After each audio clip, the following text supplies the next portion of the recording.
All right, looks like we're live. Thanks for joining us tonight. We're going to be talking about the recent projector comparison we did with the JVC NZ500, the Valerion Max, and the Epson LS12000. We did this over at a Kansas City member's house named Sheldon, his CARP on the forum, CARP. And these are 4 of the attendees. We had 8 there, but only 4 of us were able to join tonight. We're just going to kind of talk through our impressions and stuff. There's a big thread over on AVSForum to get like some details that people wrote up, their experiences and observations.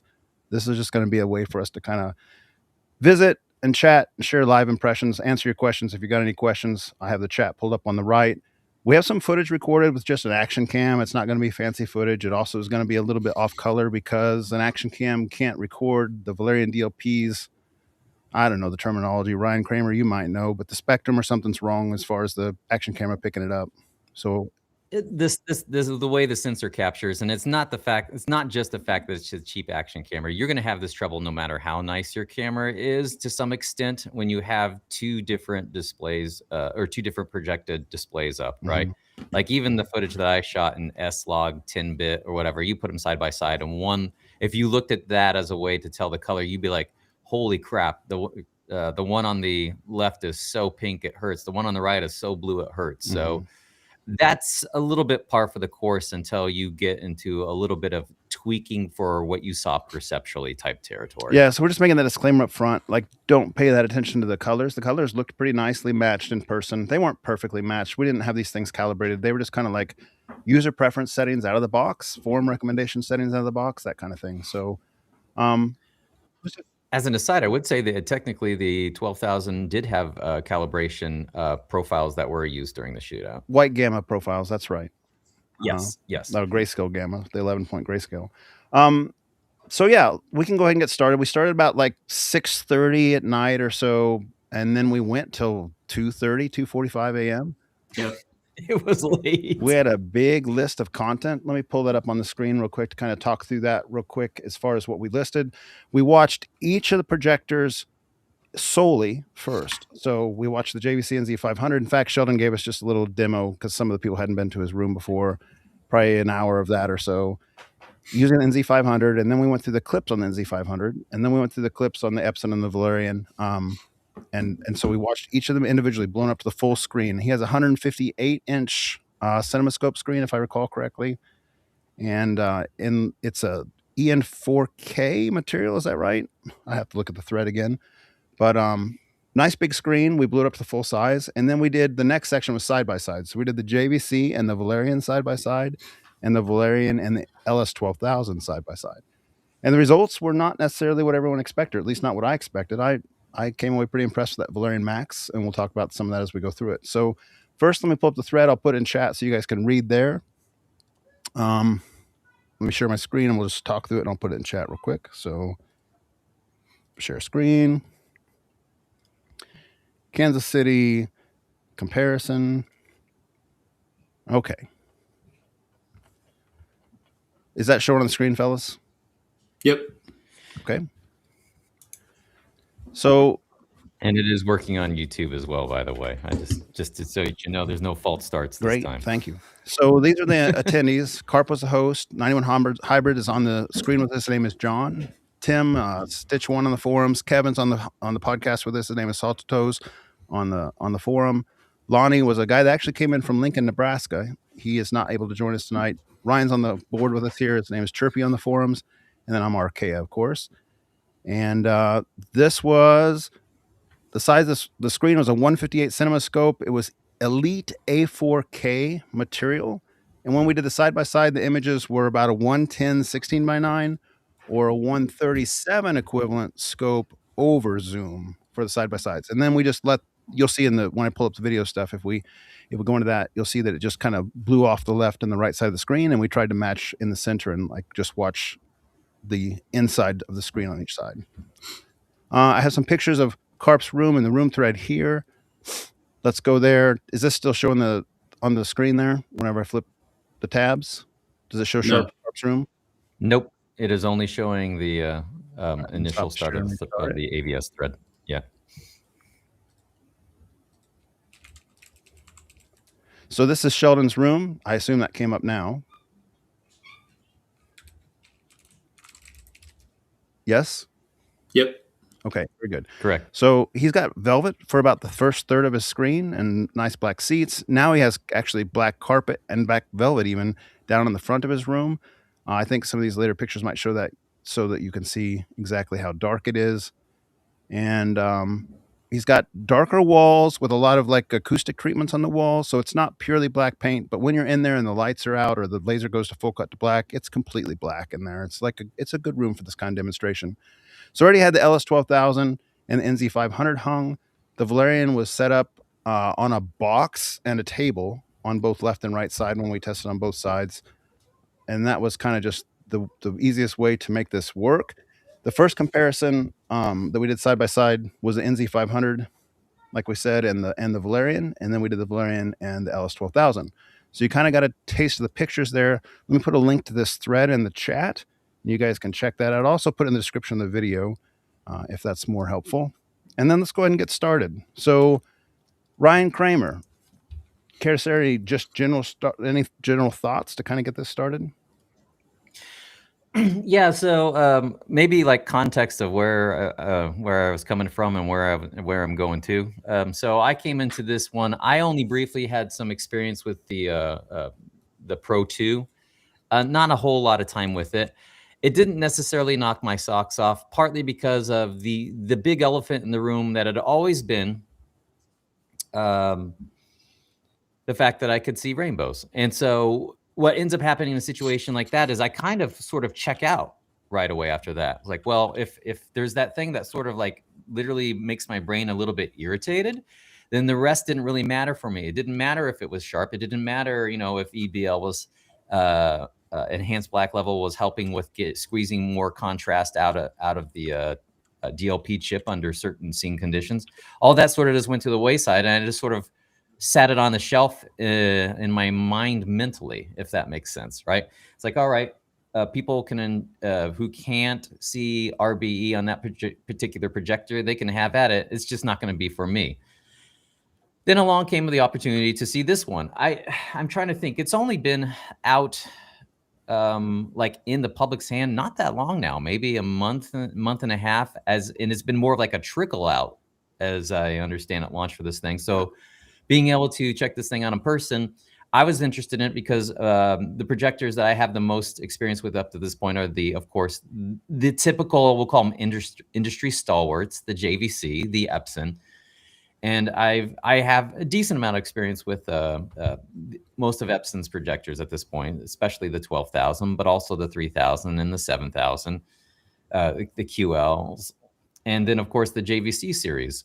So I came into this, and right away, the number one thing that I was curious about was what I was talking about before, the RBE, the rainbow effect on this thing. Supposedly, it's not just how fast the wheel spins, but also the way they do their sequential stacking post.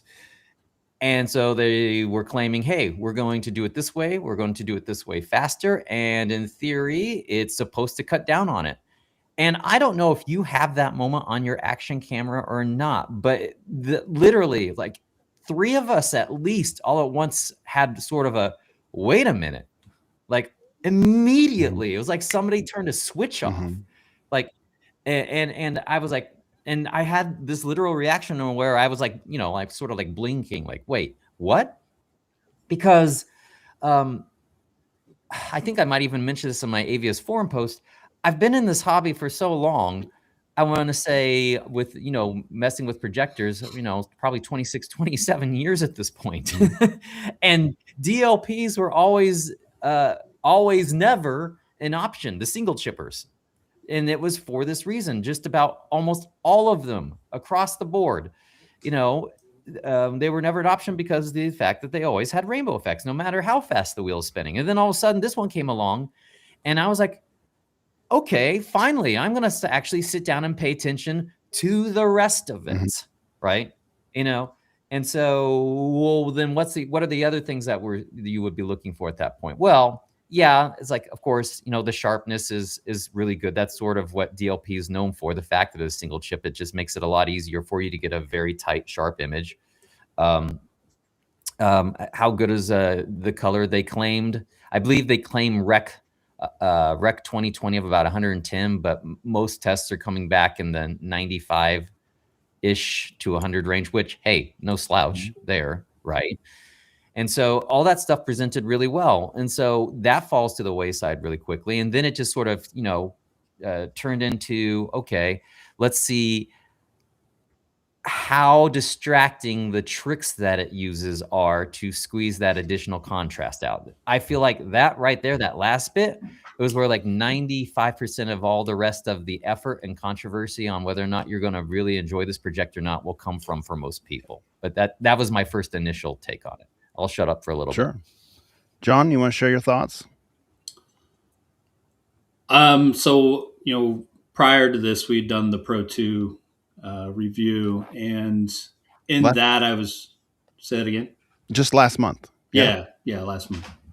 And in that, one of the things I took away was how more consistent the LS12000 was from a contrast perspective in dark scenes than the Pro 2 was. Not that the Pro 2 is unwatchable for me, but just a dark consistency was better on the LS12000 over the Pro 2 in my mind. So with the conversation that was around the Max and more with the use of a manual iris and specific cinema modes that was built into the system, would that bring a little more consistent black performance that I saw in the LS12000 that I didn't see in the Pro 2?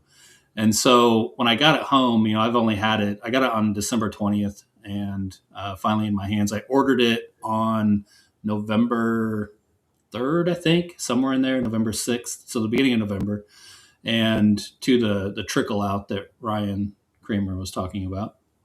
And so I got it in the hands and, I got it set up in my theater and kind of the first thing I noticed was the black performance definitely was more consistent as far as going in and out of EBL.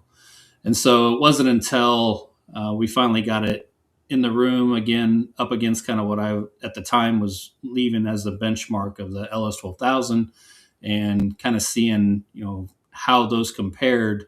I was really quite surprised that I felt that the Max actually not only matched the LS12000 in that shortcoming that I had identified with the Pro 2, but in fact, in my opinion, did a better job on majority. And when I say majority, I'm talking 90+% in my mind of the black scenes or the dark scenes. So, so that was kind of what I wanted when I purchased the unit, and then I was pretty surprised at that performance level, just based off of adding an iris is really kind of the big thing. Now, of course, they've done software updates and stuff like that as well to improve EBL and color shifting and so on and so forth. But that was kind of my big takeaway from the night. And then, of course, how well the NZ500 looks. That's a great projector. Only real issue for me with that is motion, but we'll probably get into that later. And Kevin, go ahead. If you have to mute for background noises, I did as well, so we'll understand. Yeah. So I haven't been to one of these shootouts before. I mean, I've been to M-Wave and I saw it there, and then this is the first one I've been to with the other guys. There was some time that I saw the Valerion Pro 2 at Ryan's house when somebody brought it. I think we were there for just looking at Ryan's screen, but somebody brought it, and so we took a look at it. My first impression of that device in particular was that it was burning my eyeballs. It was I mean, there were rainbows too, but it was just looking at it was painful. So when I saw the Valerion Max, I was very surprised that the rainbow effect went away. Like, it was there, I think, when we first started the night, because it might have been turned off, but it as soon as we got out of the menus and started watching stuff, it was gone, and I couldn't see any rainbows after that point. So some things that I noticed, I've seen the NZ500 before. I've been to Sheldon's house. I've watched actually a movie on it, so I'm familiar with it, and it looks really good to me for what it is. Like, I'm actually very surprised at how good that projector looks, especially in his room. It's all dark and everything. When you're talking about the Valerion Max, there were some things that stood out to me that I was looking for the rainbows and I didn't see them, so that was good. Some things that I didn't want is like the colors were weird in certain spots. I feel like they didn't match with what I expected to see in those scenes. In some places, they seem like washed out, and in other places, they seem like they were brighter. Like you had more red in some spots, and then in other spots you had like no color. So I was a little surprised by that. The They're also, let's see, like the backlight dimming. I don't think I would like the backlight dimming personally, because it loses some detail in the highs where there's a lot of color that would normally be there, but with the backlight dimming on there, the EBL they called it, enhanced backlight dimming, I feel like it wasn't giving the same brights that you would get in the same colors from those brighter lights in the scene as you would see in there. But the darks were really good too. So then you got like darker spots. There were some other things I noticed too, like the when there was white dots or like text, you could see this kind of white like color bleed on them, where there's like a pink on the side of it and stuff like that. And then some other things I noticed was like the tone mapping was actually, I thought it was pretty good, but it was also kind of weird in some spots. But it did some interesting things that the other projectors did not do when shown bright scenes. And the place we saw it the most was that Vegas scene. I have a little bit of footage on that Vegas scene we can talk through a little bit too. Yeah, you know, one thing I learned from this little shootout, and I've seen it in multiple shootouts, but I think this was one of the strongest of that, kind of confirming this idea, is that people see differently. Hmm. I mean, you kind of take that lightly, but it's really legitimate. And so that red tint that we talked about, for instance, I didn't see that at all. Like the Valerian image to me looked the same color as the other units, or generally speaking, but like the camera picks up that red tint like real strongly. It presents to me as a slight pink tint wash on all grayscale, and then goes from I yeah, I got saw it that on the too. Pro 2, but I didn't get it on this Max. And so that was one of the reasons I didn't like the Pro 2, is because the colors seemed very unstable to me. Like they were constantly kind of shifting and moving and just yuck. But I didn't get that on this. Now, because I didn't get this on this, and everyone in the room was seemingly pretty complimentary, saying they're not seeing rainbows that are obnoxious, at least to the point of like taking you out of the mode. Um, Tim, one of the guys, and I was hoping he would be on here tonight, but he's not able to join us. Somehow he realized that he sees and like the camera, and it's kind of a funny story because he was thinking that the Valerian was way too red.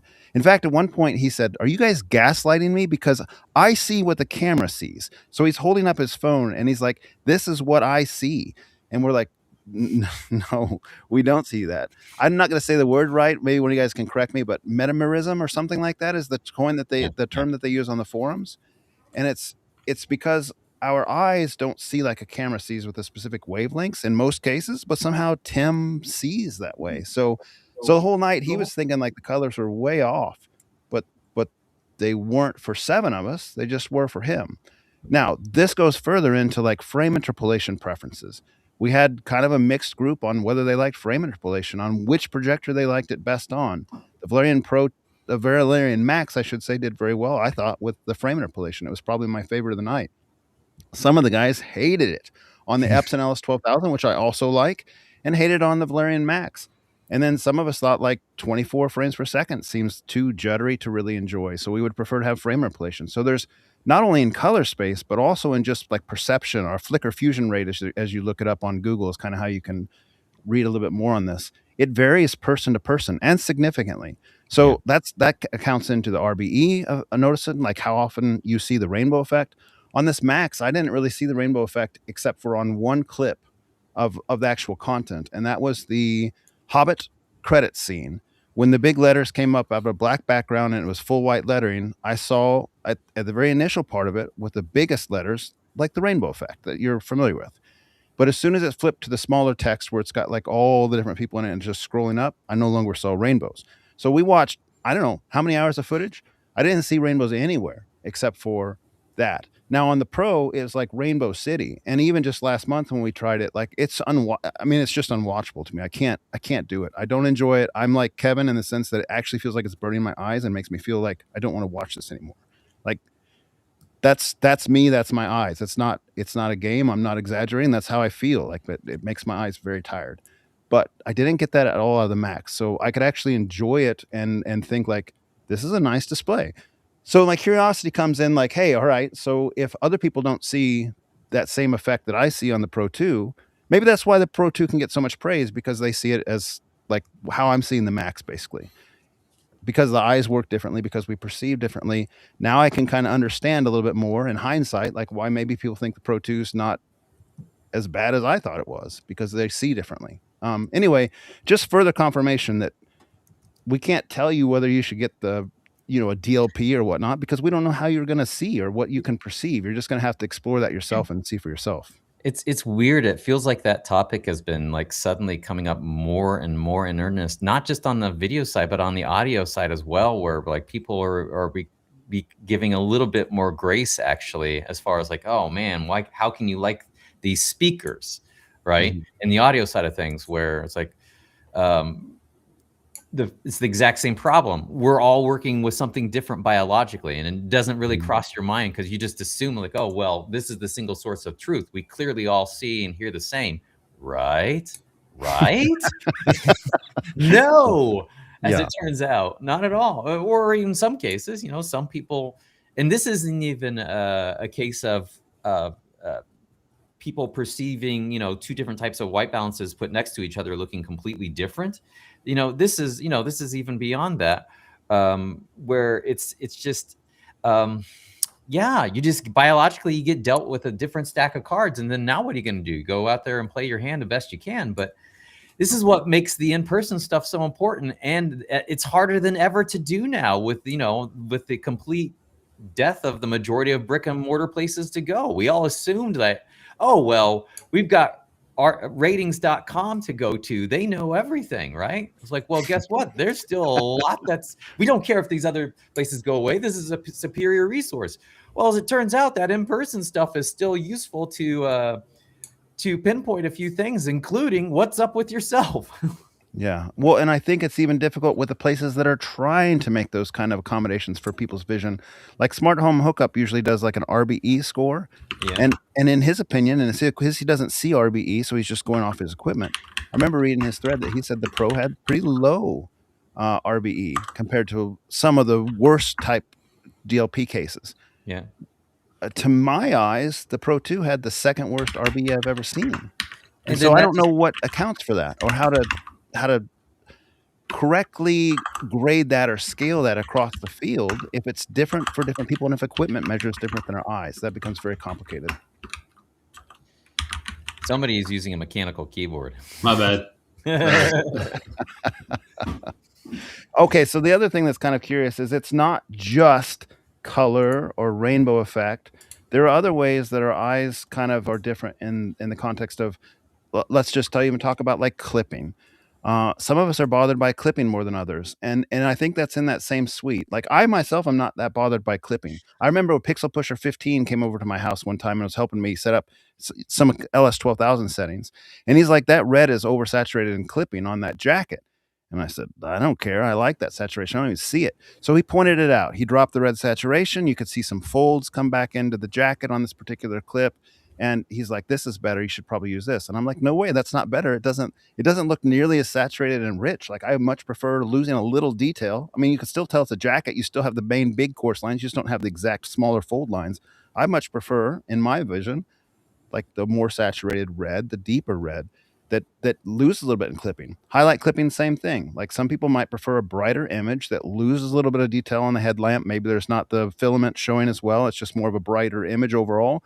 And other people might say like, no, that doesn't look natural. I don't want that. I don't want any clipping.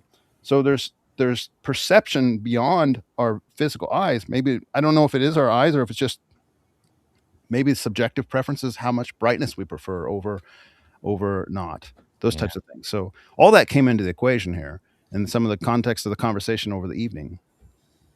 And I don't know if it'll be helpful or not, but I know you said you had some stuff, but I also have some cropped specific examples of things that we looked at when we were looking at the displays. Like, for example, I've got that Vegas scene, a few items cropped in and zoomed in. Like, for example, being able to see the how colors presented better for greens, for example, in one projector versus another projector, to be able to literally read a sign on one versus another. Another one I have is the gravity clip where you could see the galaxy on the Valerian and it completely disappeared on the Epson. Sure. So I don't know if you'd be interested in looking I at that. would. You can go ahead and bring those up now if you like. One of the things that I thought was interesting is last month when we did this comparison with the Epson LS12000 and 6 projectors in total, but the LS12000 and the Valerion Pro 2 were 2 of the contenders. All of us there preferred that. I think, John, all of us preferred the Epson LS12000's presentation on the majority of material. It might not have been a universal preference, but I think an overall preference. And if I'm speaking out of turn, let me know. You'd probably be the only one that wouldn't feel that way if you felt that way. Well, I'll say that I spent money to try to get closer to the LS12000, if that tells you anything. Yeah. And I remember even you reached out to me and said, "Hey, would you like to view the Max? I'd like to see if it can now beat the LS12000." So I think from that takeaway, like everyone preferred the LS12000. But at this a month later, the same exact LS12000, like the same settings, the same everything. There was 8 of us at this one, and all 8 of us preferred the Valerian. I think. I mean, maybe again I'm speaking out of turn, but that's the vibe I got. Is that all 8 of us preferred the Valerian Max this time? I think it depends on the scene. There were a lot of there were some scenes I liked the LS12000 more because the color. I agree. I don't think it was a universal win in either case, but majority case, maybe not. I don't want to speak for you, Kevin. Did you think so? I mean, it really depends on which clip we were looking at or like what the scene looked like. Sure. I think, Kevin, you would be way more happy if I put an EBL low. That was think that a lot of your observations would be lessened at that point. Mm-hmm. That's what it looked like from when we changed the setting. And from my perspective, in particular, like people have asked me about what I think about the Valerian Pro in the past, and I said I can't really advise you. I can't really judge it because I see rainbows so bad on it. I don't know what to tell you. Like it's not something I could own. Now that I've seen the Max, like absolutely, it's going to go in my recommendation list as far as, hey, this only costs $3,000 or $4,000 depending on the sale you find, and it packs a lot of punch, and it's nipping. Not equal to, but nipping on the tails of the NZ500, which costs 50% more, almost double in some cases, depending on the sale you gather. Because the NZ500 can be $7,000 MSRP or $6,000. It's on sale for now, and the Valerian could be $3,000 or $4,000, basically. And if you got the Kickstarter price, you got a super deal on it. Right. I would say right now the bottom of the Max that I think is going to be around 4,000.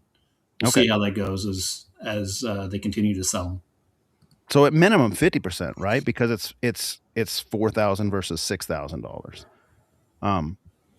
I do personally think, and not to jump to conclusions to the end of the show, but personally I think the NZ500 was the most stable platform there by a large margin and the best overall projector. So of these 3, I think JVC is really they've had a lot of years now to perfect this, and they've got it down pretty good. Their native contrast is the best. Their tone mapping is the best. They don't have any like tricks that they're pulling. It's just native contrast based, and it's a really stable, mature platform. But it costs something. You're paying a little bit more for it. It is what it is. So, Ryan, you got your pictures ready to go? I'm not entirely sure. I have it up as a second source on StreamYard, but I don't know if I have to do anything additional to be able to pump it to. I've got it right here. Okay. Screen share on. I'll do one. I'll start with this one, and I'll exaggerate this. Oh, it's doing that thing earlier where it kicks out right away. Like pops back off again. Let's try it again. There you go. There we go. Yeah, this one, and this is. I'm going to exaggerate this. I'm going to pump the levels really severe. That way, it I didn't click anything. It just went away. Let me try doing a full screen on it and see what happens. Okay. Not that. How do I get... Oh, I got to get it shared first. Yeah. No, it's not even shared anymore. It went away on your side, I think, Ryan. Actually, shared on YouTube. It's popping in and out of existence on YouTube. I only see the 4 of us on the right side to assign to the main screen, not your... Okay. Well, I'll try this one. I'll try it one more time. Yeah. Sorry, audience. It was doing this earlier when we were trying to share a screen. It would just stay up there for a moment. Oh, technology is infallible. Clearly, it's the users. I clicked once, hands off. It pops up. Not clicking anything. Cool. So I'm going to take the levels on this, and I'm going to really crank it up. It didn't look this terrible in person, but I'm going to make this more obvious. The Valerian that you're looking at is on the left-hand side, and literally the entire shape of the galaxy. This is, I believe, the movie Gravity. Mm-hmm. When she gets flung out into space. This was one of the first examples of the evening where EBL, for all its faults that it can potentially have, it was doing a really good job in a scene like this, where it was holding on to a very pleasing black level. And it presented it looked in person perceptually even slightly darker to me than the 12,000 did. And yet it also retained the galaxy in the background as well. Not like gimmicky pumped up to the point where you're like, oh, I'm not sure if I'm supposed to be seeing it that well. But it was just like that subtle bit of detail that basically fell away altogether on the 12,000 side of things. So that was one example that I saw that it impressed me more than I was expecting. Then another one, let me go ahead and pull up another one real fast. Don't save that. Do this one next. Yeah, this one's an interesting one because it's a tale of two cities inside of the same city. Oh, I think I lost your screen again. No, that's okay. I did that.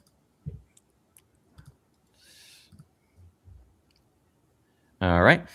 So this is the Valerion is again on the left, and the LS12000 is on the right. And this is super zoomed in. I think this is like 200 or 300% on a photo or on a video still, right? It's very small on the live video is what he's saying, for sure. Like it's just one little tiny spot in a giant overall zoom. We'll show it in the full context later. Yeah, and this zoom in is just to sort of help that context later as well. But most of the time, and this will be partially due, of course, to the fact that the Valerion does have a larger color space depending on the type of content, you could see the individual color information a little bit better. And then, fingers crossed that YouTube doesn't screw us over too badly. But especially in situations like this on the left side, you can see the individual elements of the light that are filling in the eye in the blue area. You can't see that at all on the 12,000. It just literally disappears. It clips it all together. That was Nor also on the NZ500. NZ500. Okay, yeah. Yep. Yeah. It was only the Valerion that had those little light bulb details. In addition to that, but the funny thing about it was in other situations, depending on how the EBL was working, you would get some things that get pumped a little bit too high, even though it has a larger color space. Where, like, for example, the street signs we noticed with that green, for whatever reason, they went almost completely, a little bit too high. They got pumped a little bit too high, where you could actually make them out a lot better on the 12,000 than you could on the Valerion. So I want to put that part out there real fast because it makes it sound like, like, oh, wow, the 12,000 like absolutely got crapped on the whole night. And it wasn't that bad, but it was definitely a situation where finally, as someone who, like I said before, wasn't probably your biggest proponent for DLP, I could finally scratch my chin and go, you know what? I could see recommending this to all sorts of people now. Frankly, the one thing that the 12,000 still has going for it versus all the others, and it came in handy that particular night, it still has by far and away the most placement flexibility. Not for nothing, that's useful. So I like, for myself personally, I still can't use the Max, even, in my room. It's not possible for where I would want to place it. It doesn't have the flexibility for some things. There are, I believe, some we'll call it aftermarket efforts that are in place that could potentially change that. But even then, I still am trying to look for a projector that's just significantly brighter than either of these for my next move. But I was impressed.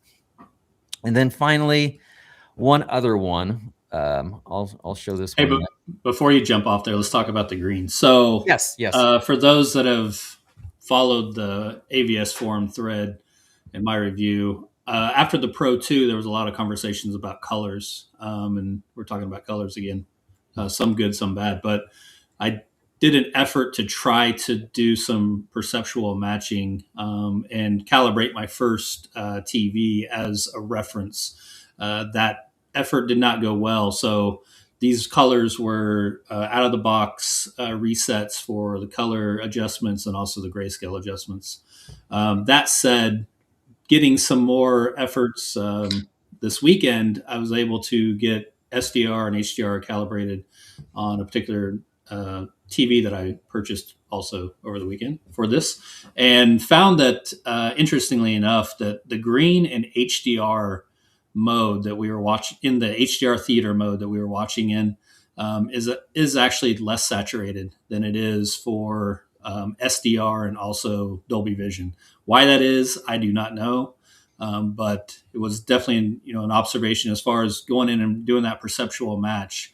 That green, I really had to crank up the saturation on to get it in a better situation. So And that's sort of like its own dovetailing aside kind of thing, where it makes you realize, and you have to keep in mind when you read all these different reviews from different people, good grief, there are so many customizable settings at this point that in some cases are at, you could maybe make a case for some of the settings that, oh, this is closer to what the actual standard is for this particular one. But some of these other settings, they're almost content case by case, flip a coin on which you would want to employ on one movie versus another, right? Yeah. So it makes it so much more complicated than it might be otherwise to sort of like do apples to apples comparisons. So that's why I always try to like give a little bit of a grace to the poor reviewers out there who are like, they try their best to line everything up the best they can, and then someone comes along and is like, oh well, didn't you know that the firmware that came out 1 week ago and that one menu on that one item, we're going to have to burn you at the stake now. Yeah, there is some of that for sure. I will counter a little bit on that. When you get to a more mature platform, there's not as much toggling of little features. Like Valerion is still actively changing their firmware and so forth, from what I understand.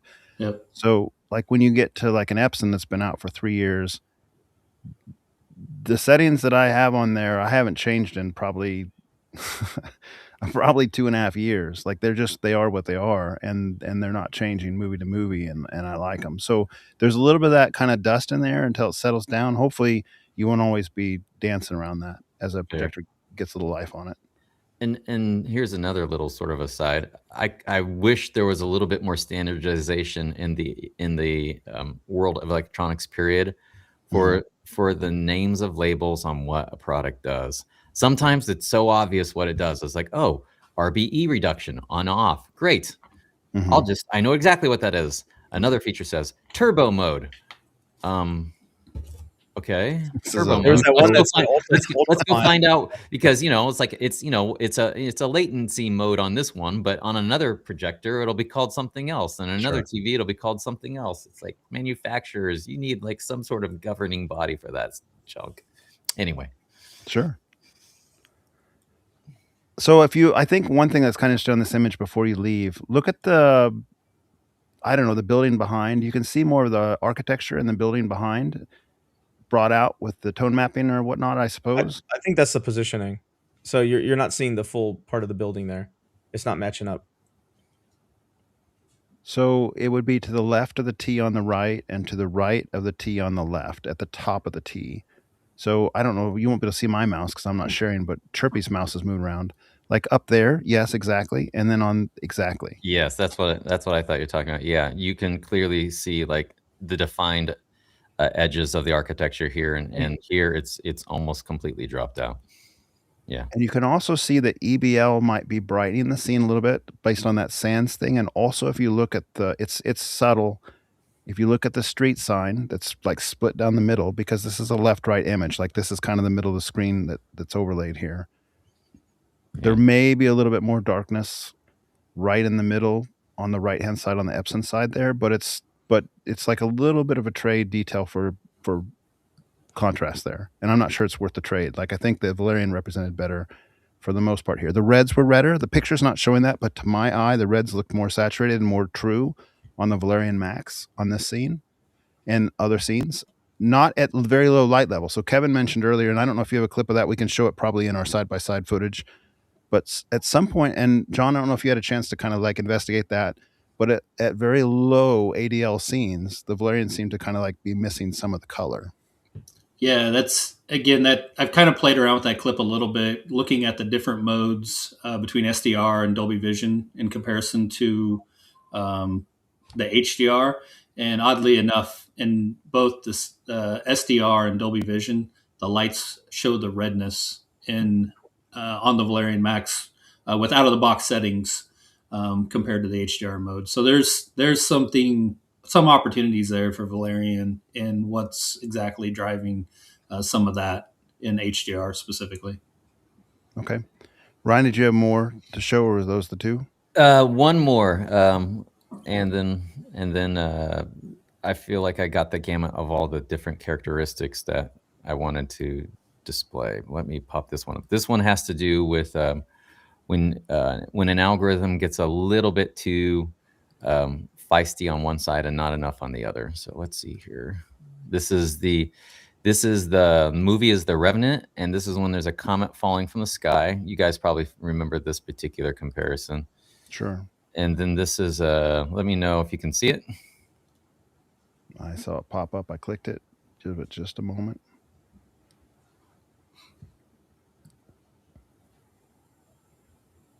We can see it. All right. Yes, the LS12000 is on the right and the Valerion is on the left. And this was one of the easiest things that we came up with that showed that it was chopping off the highlights at the top in favor to keep the range elsewhere. So it wasn't quite guessing the scene correctly.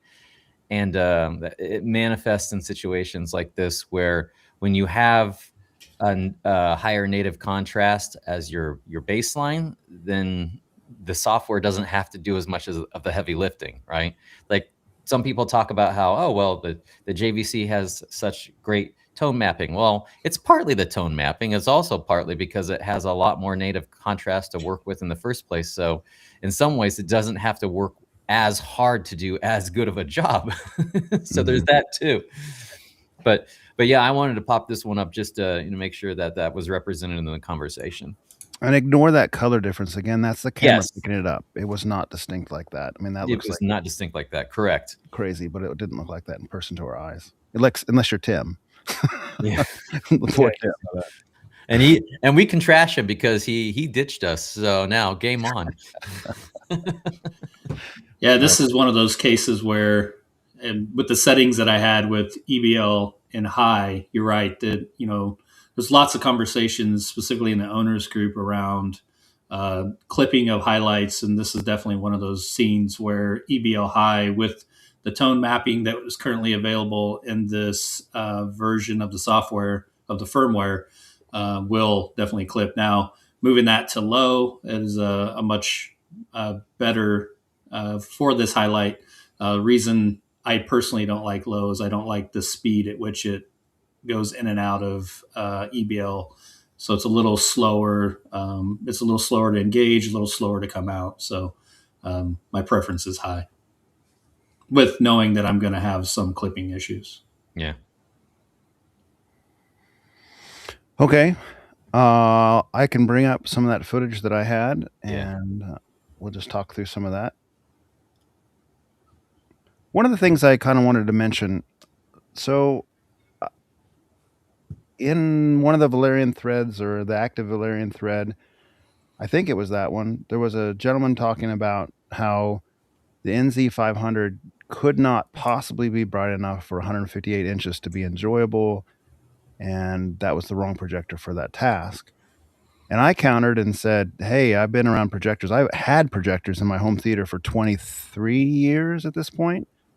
And I've been in a lot of rooms, and I've seen the flagships of all the different projectors. And I've seen every projector that's a flagship except for the Christie Eclipse, which is supposed to be the best projector. It's like $400,000. I've not seen that one yet. But I've been around the block, and the NZ500 in Sheldon's room is flat out perhaps the second best image I've ever seen. And so I can't agree with him at all that it's not capable of doing a 158-inch screen in Sheldon's room. And I think part of that is, probably a good majority of it actually, is that front third of the room being velvet. And so it takes away all the ambient light, and it just looks so much brighter for that. Because even in my room, I don't have velvet in my room. You can see it's a dark room, but it's not velvet. And I have the NZ500 in here as well. I liked it so much at Sheldon's room, I went and bought it like that same week. I said, that is fantastic. And I had an NZ7 at the time, the RS2100. So it's not like I was unfamiliar with JVC. I thought that's next level. I bought it. I got it here. And some of you guys have heard me say it before. I thought, man, my unit's defective. So I asked Sheldon, like the very next day after I got it, I said, hey, can I bring this over to your room and validate something's wrong with it so I can start a return process and get a new one. I brought it over there, and guess what? Fine. Yeah, it's not just acoustics where you say it's the room, stupid, right? Yeah. I mean, it was worlds better in his room, and we did it side by side, and you couldn't tell the difference, and it was like, dang it. so then I got a little bit of velvet. I bought a black carpet to put down in the front of my room, and I put some velvet curtains up on the side wall. I'm covering in like 4 feet in my room, 3 feet in on one side, 4 foot on the other. It's not enough. It helped because I had a white carpet before and I didn't have any of the velvet treatment up around the screen, but it's not enough.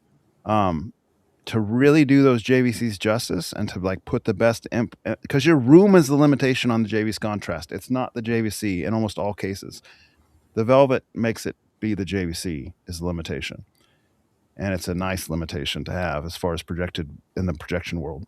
So all that to say, like, I feel like somebody who says you can't do that kind of screen on it, like an NZ500, it's not bright enough, is because they haven't seen it in the right room. And I kind of jokingly challenged them on the thread, hey, come to Kansas City, go watch this in Sheldon's room and tell us it's not good enough. Like, it literally is probably the second best projected image I've ever seen.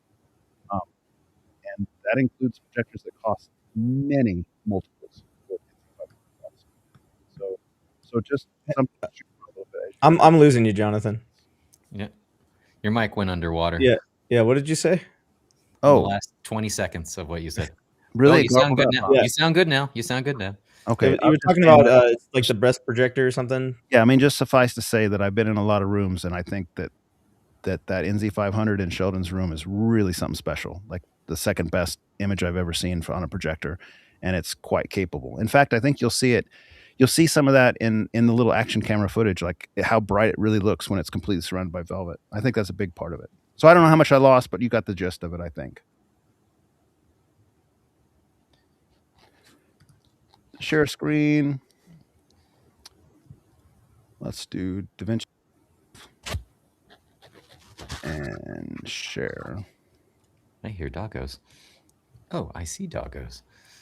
Okay. It's actually cats. Oh, wait, really? Yeah. Oh, I can see it's just, oh yeah, sorry. Wrong species, whatever. So this is gonna, when we get to something that you guys want to see full screen, I'll just make it full screen. I'm probably gonna turn off the chat overlay a little bit from time to time so you guys can get more. That should make it larger. Didn't really change much, did it? A little. Can I make it larger anyway? That made it smaller. Okay, well, we'll put the chats up from time to time. This will just be a little better. Okay, so this was here. I'll just make it full screen, and if I want to look at you guys, I guess I'll look at you separately. Why would you want to look at us? Seriously. Let's try this. And it's still not big, is it? If I push F11, it will be, though. Do it. Not F11 there. F11 on the... Sorry, 1 second. F11 again. Let me get DaVinci to be F11. Or is it Control F? That's much better. Stop right there. Is that full screen now? Yeah. Okay, so this is coming into the room. I just got a scroll wheel. I can go through this fairly fast. We're not gonna piecemeal this out. But this is the velvet side. So you can see like a third of his room is velvet. The carpet is velvet 3 or 4 foot out, and then he's got black carpet beyond that. And the back of the room is kind of like a gray paint, but with all the acoustic treatments that we showed earlier in the stream. So if I fast forward this a little bit into where the demo starts, this was just the demo for those who hadn't been to his room before. Again, this is a little DJI Action 5 camera, nothing special as far as the camera quality itself, but I just wanted to kind of show you like what we're talking about here. So this is Roger Waters' concert. It's quite black and it's quite bright and it really looks fantastic. Like it's a great demo showpiece. It's not OLED quality. There's no projector that I've seen that's OLED quality, but it's good enough that you're not going to be like thinking like, oh man, I wish I had something a little better than this. At least I don't think so. Like I think this is like really a nice projected image. So let me fast forward a little bit here. More of the same, just some more concert scenes there. And then wait. I'm not seeing anything move. Yeah, we're just seeing a still frame. Oh, you never saw anything move the whole time? No. No. No. Oh my goodness, why not? I was like, he's getting a lot of mileage out of those legs. Thank you. Wow. It's moving now. I'm sorry, It is guys. now. There we go. I was fast forward a lot. So if I'm full frame, you don't get the update, huh? But you're getting Yeah, it yeah. now? Yeah. Yes. Oh, what That's a good. bum deal. Okay, Yeah. well, it is what it is. Actually, it's still almost full frame doing it this way now. So Okay. continue Well, on. then let me just go back a little bit. So here's here's some of the video I was going to show you. So you can tell that it's quite bright in the room because look at the ambient light lighting up the black couch, the leg, whatever. Like I don't sit there and think like I wish this was brighter in his room. I honestly do feel that I wish the NZ500 was a little brighter in my room, and my screen is smaller than his and has a higher gain than his. But again, that's characteristic of the Velvet. His is 158, mine's 144. I think his gain is like 0.7 and mine's like 0.85, but his still seems brighter because of the Velvet. So hopefully this is kind of getting a little bit of a taste of what I was talking through that you guys weren't seeing before. Yeah. And then let's go forward. I'll go to... Could you scrub it back to when you first walk into the room? Oh, yeah, sure. Sorry about that. No, that's fine. So yeah. here is the walk right there. into the room. That's the most useful part right there to just give you an idea of the layout. Here's like the third of the room being velvet, right? He's got velvet for the first 3 or 4 foot, and then there's a black carpet on the ground in front of that. Yep. And just kind of showing like how dark that area is. Okay, perfect. Caught up. I'm glad you guys were on here because I might have scrolled through this whole thing if I was by myself going solo and nobody would have saw a thing. Yeah, they're gonna all be like, "Old man Jonathan's getting a little senile." It was moving on my side. I guess because it was full screen, it wasn't doing it. Okay, so here's more. I mean, like, let's see if we can get some of these signage that come up there. Just really nice and bright and poppy, and then the black background on the Roger Waters concert. Really a cool scene. Again, this is NZ500 solo. We're gonna scroll forward a little bit. There was a scene there. You can just see, like, you can't even tell where the screen is. At least YouTube compression may be doing its thing, but on the action cam and in person, like, you couldn't tell where the screen began, and the black was good enough for that. I mean, it's so dark that when I was sitting in the room the first time I went in, I thought the room was moving when he did the lens memory, because it physically looked like the room was moving because it was such a black void. It didn't look like the projector was changing lens memory. So here's a scene from Top Gun Maverick, which everyone knows and loves. I don't think the NZ500 does a bad job at motion. I think John might have a slightly different opinion than me, and that's totally fine. I feel like certainly here you can kind of actually see some of the LCOS effect. Look at the character there at fast motion. My eyes don't pick that up in real life, but some people may. LCOS is not the fastest pixel refresh technology, so it actually is kind of a slower technology. And reality is, when I had the NZ7, the RS2100, I noticed it more than NZ500. Like, I noticed if I was playing games, there was some blurring or some ghosting and stuff. I don't notice that so much on NZ500 with whatever differences they've made, but it is there. Like, if you got a super fast flicker fusion rate, like faster than mine, which I think is actually kind of high, then maybe it would bother you. But I don't, in person, I don't have a problem with the motion on NZ500. Now, John, you speak your piece on that if you do. Well, it's the fact that I can't do anything about panning shots. I personally want some level of adjustment to where I can try to find a good balance. I know that you guys have heard this, but my wife is quite susceptible to soap opera effect, and I'm not. And so being able to find a happy medium where she's not, or she's enjoying the picture and I'm enjoying the picture. I've been able to do that with my LGs. I've been able to do that with the Maxes or the Valerians, and just not having any option to do that with the NZ500 is something that I don't prefer. Yeah. So the NZ500 has no frame interpolation. It's one of the reasons frankly, they just feature stripped it because they could to get some product segregation. I don't think it's like some sort of super expensive they couldn't have put on there, but they did take it off of the NZ500, and I think the NZ700 as well. You have to step up to NZ800 or 900 to get the frame interpolation, else do a video processor externally like MadVR or something to get your motion.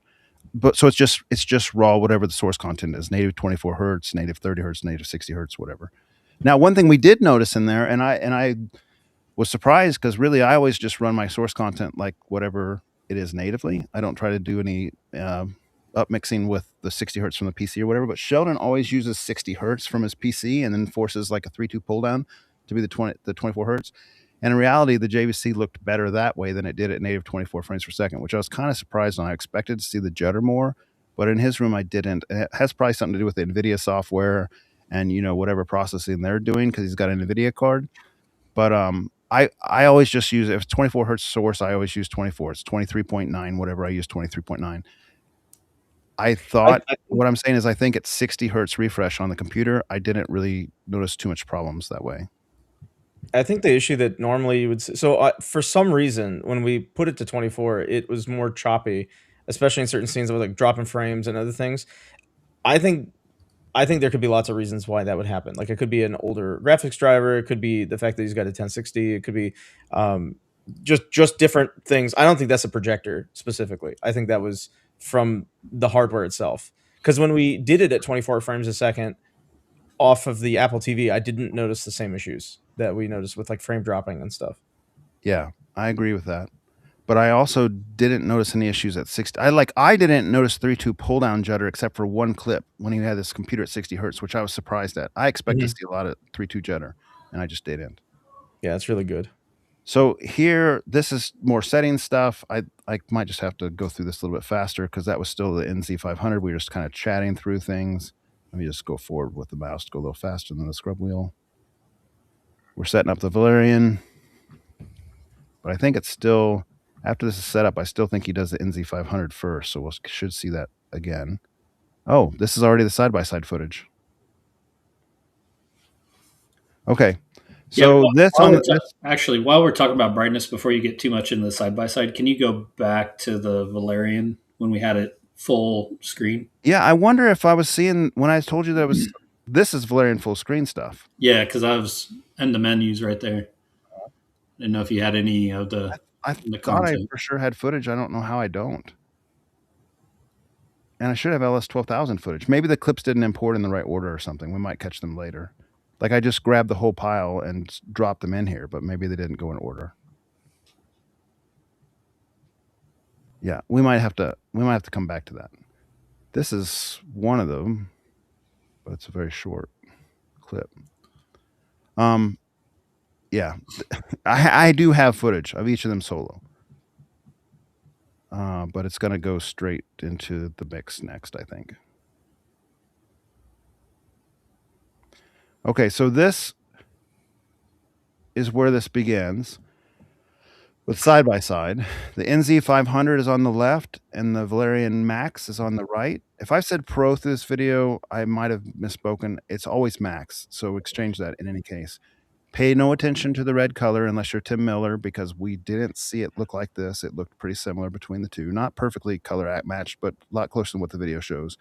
But what you're looking for here, what you're going to see is some native contrast differences as much as can be determined through an action cam, and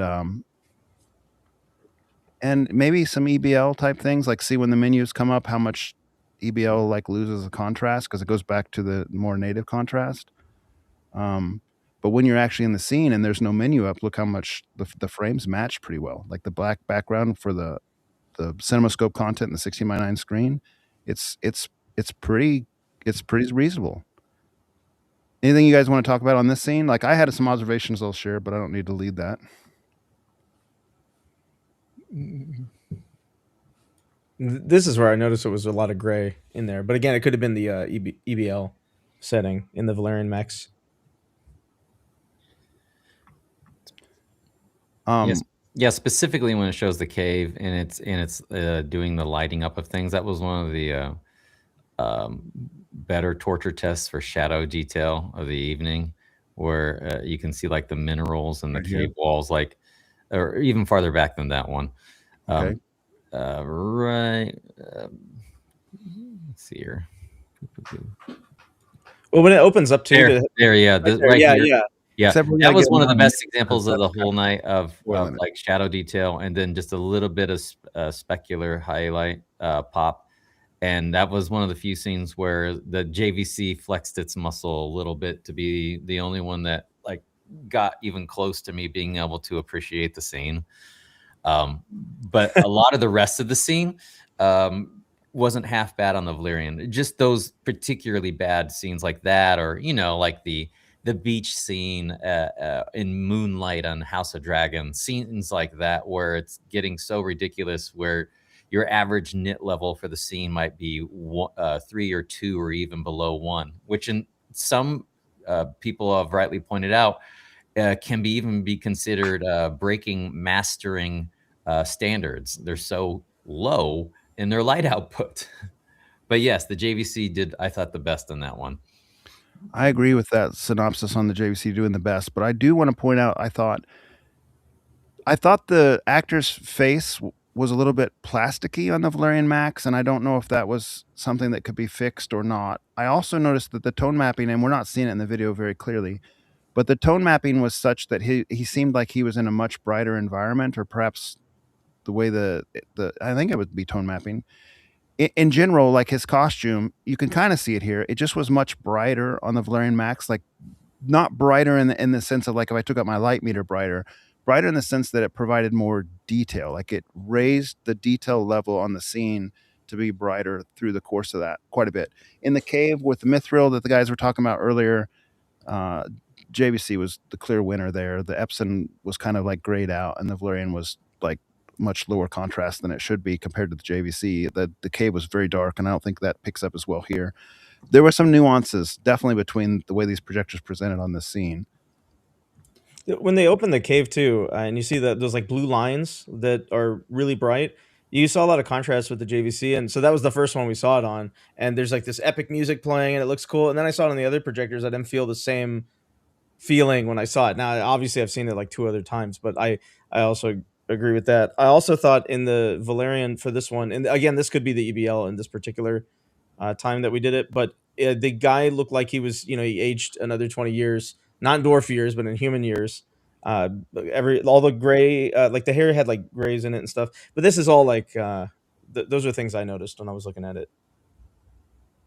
Yeah, so here, I mean, again, it's going to be hard to actually determine, but the screen on the left looked like really, really dark, and the camera's doing trickery. It wasn't blue like that. And the screen on the right was just kind of more gray. It wasn't purplish, at least in my eyes. Yeah, it wasn't So, purple. so the camera is doing some weird trickery. But here's an example. Like it just looks like, see, like the Valerian looks brighter, like it brought out more detail in the image on his face, and that was pretty consistent through this clip.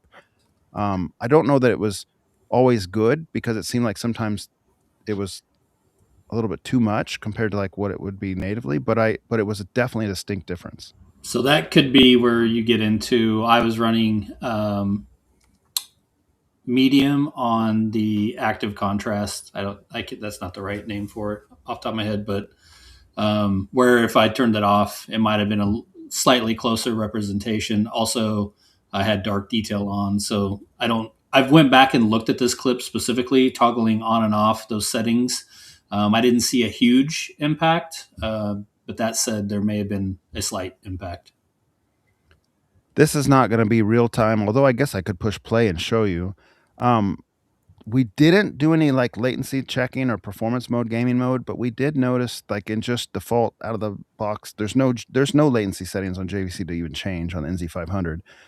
On the Valerian Max, we talked about on the thread today, there is like a DLP turbo mode that would be low latency. We didn't do that, so this is without that.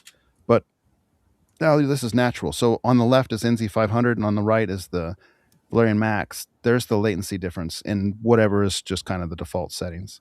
Yeah, so I've looked into that a little bit further and got actually looked back at some of the hookups information and testing that he did, and in a theater mode like we watched it in without any game mode or DLP turbo or high refresh rate, the latency on the Valerians are around 138 milliseconds, and so that's really, I think, driving kind of what you're seeing there. Now, on that subject, and that's at 4K 60, you turn on, you go into PC or game mode from a picture setting.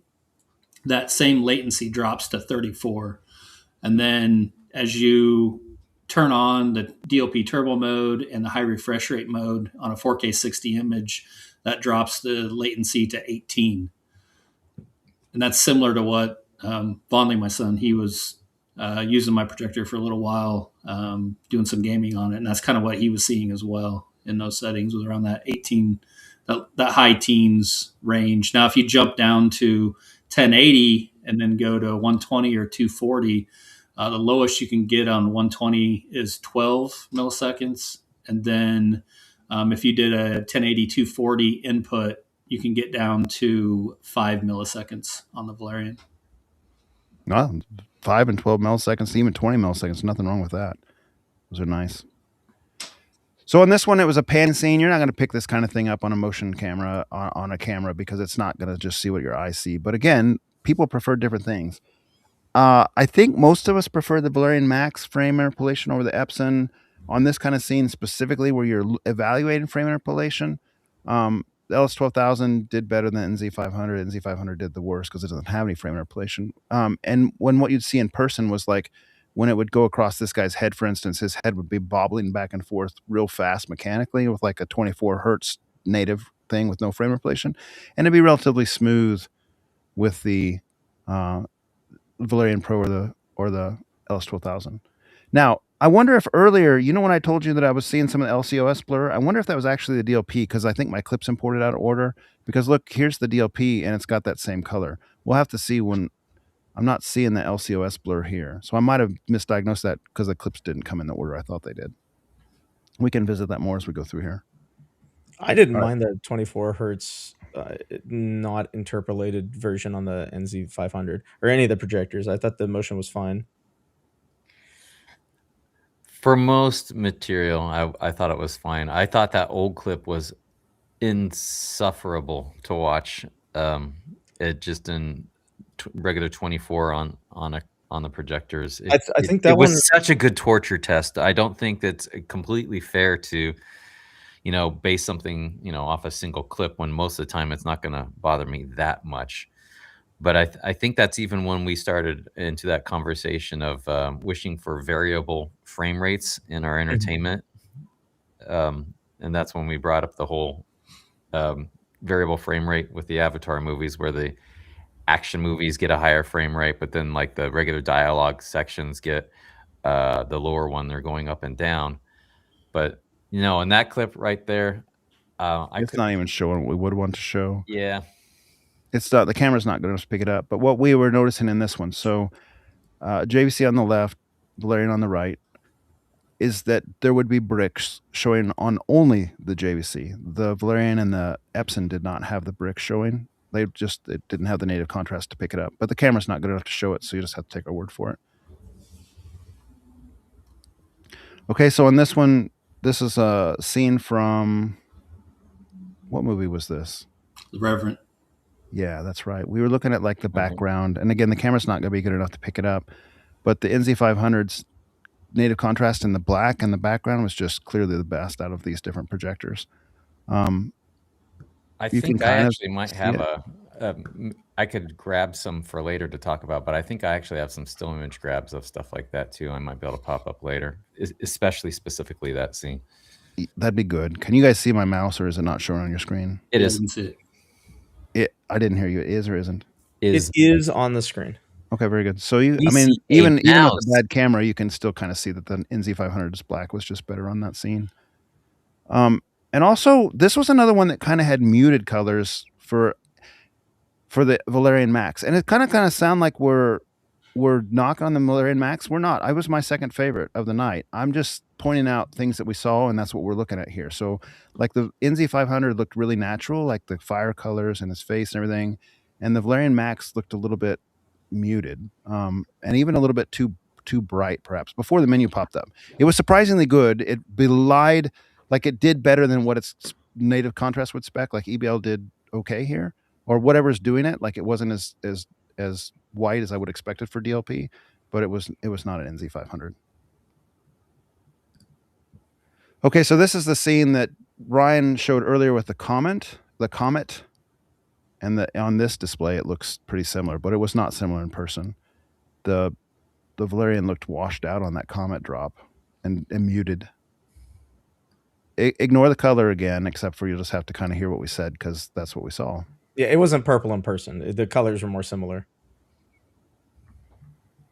Okay, so here's Avatar again, not purple. They match to our eyes. You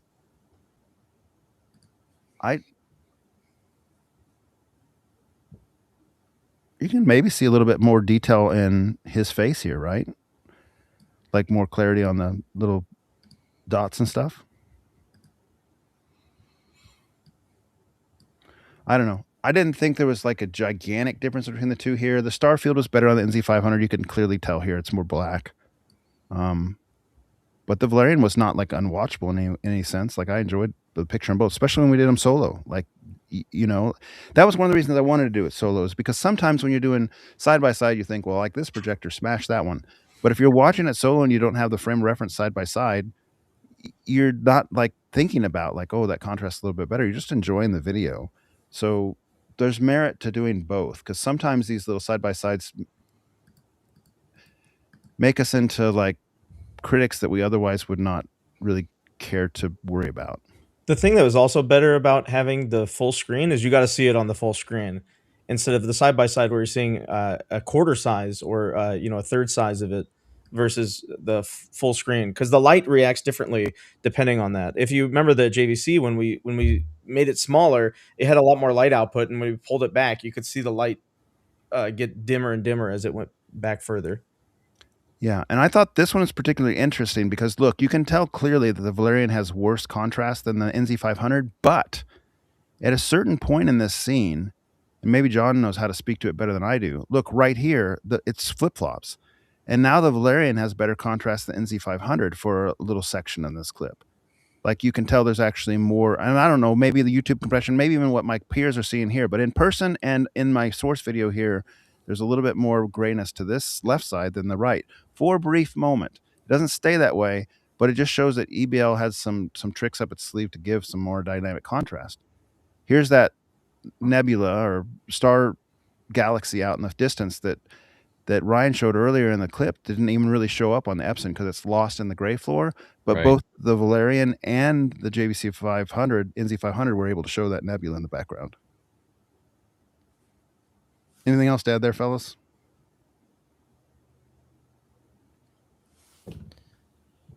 Nope. Okay. No, sir. Silence is agreement. So the faces video. I thought I hate to be like the the bad guy here, but when the last scene we were looking at, the Valerian got really dark in that scene with where she was flying away, but I almost thought it was so dark that you couldn't see as much detail in it. It was harder to notice with the side by side, and that might just be because there are two projectors putting light in the room. But when it was just by itself, especially when it was further back in the back of the room, I noticed that it was much darker in the scene where she's flying back. Well, the reason for that is, and that's kind of what I was hoping to show and talk about earlier when I asked to see if there was content for the Max on full screen, which we can. That's fine. When we did the full screen, I had it on Cinema One because that's walking in, it was like this is the settings that I use at home. So it wasn't. So it would make sense that you would maybe lose some detail because the contrast wouldn't be quite as good, as the iris isn't as closed as it is with Cinema 2. So that's probably what you were seeing there. All these things are so much worse than what we actually saw in person on this action cam. I apologize. So you're just getting a sense of it. We won't have to linger here.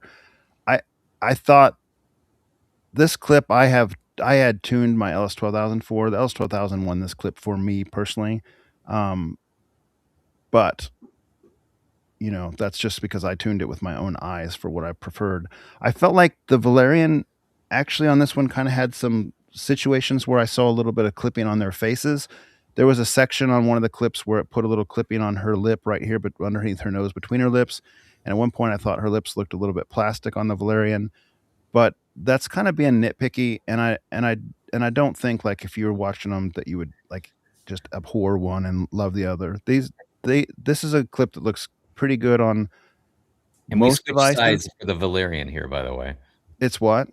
And we switched the side the Valerian was on when we went to the 12,000 versus the Valerian. So maybe. Yeah, but this is still the NZ500 right now, isn't it? Oh, okay. I thought you said it was a 12,000. I don't think we switched clips. We're still in the same clip.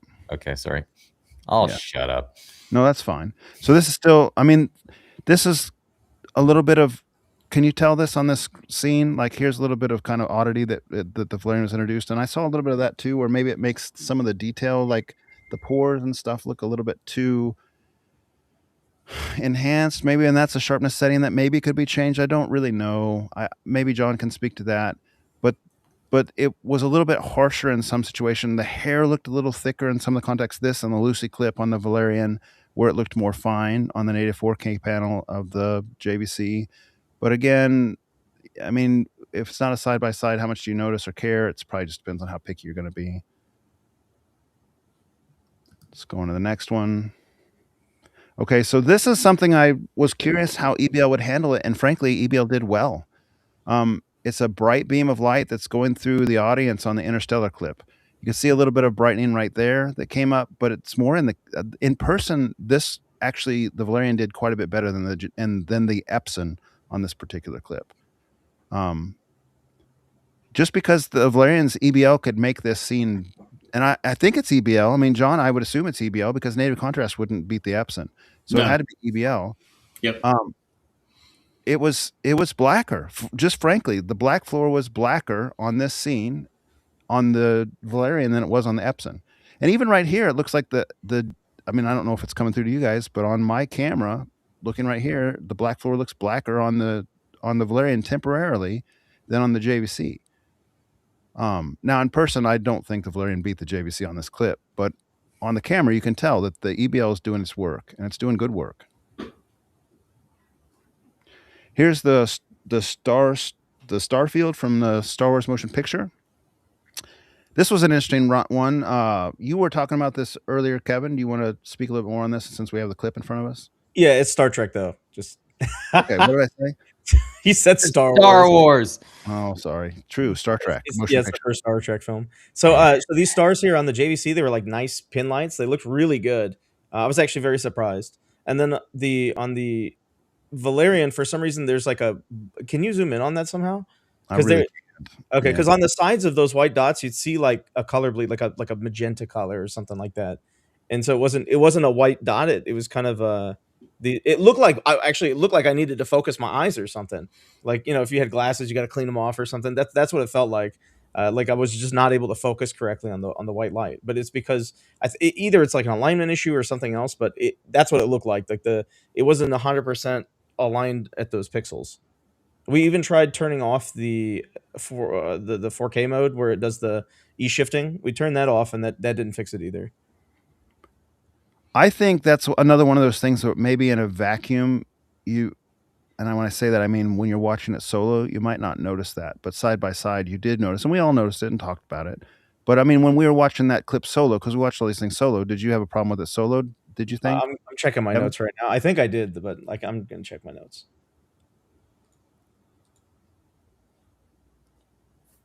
It's a pretty long Starfield clip you could see here. And when I single out Kevin on that, if you guys have anything that you want to weigh in on, by all means, Ryan or John, you can opine as well.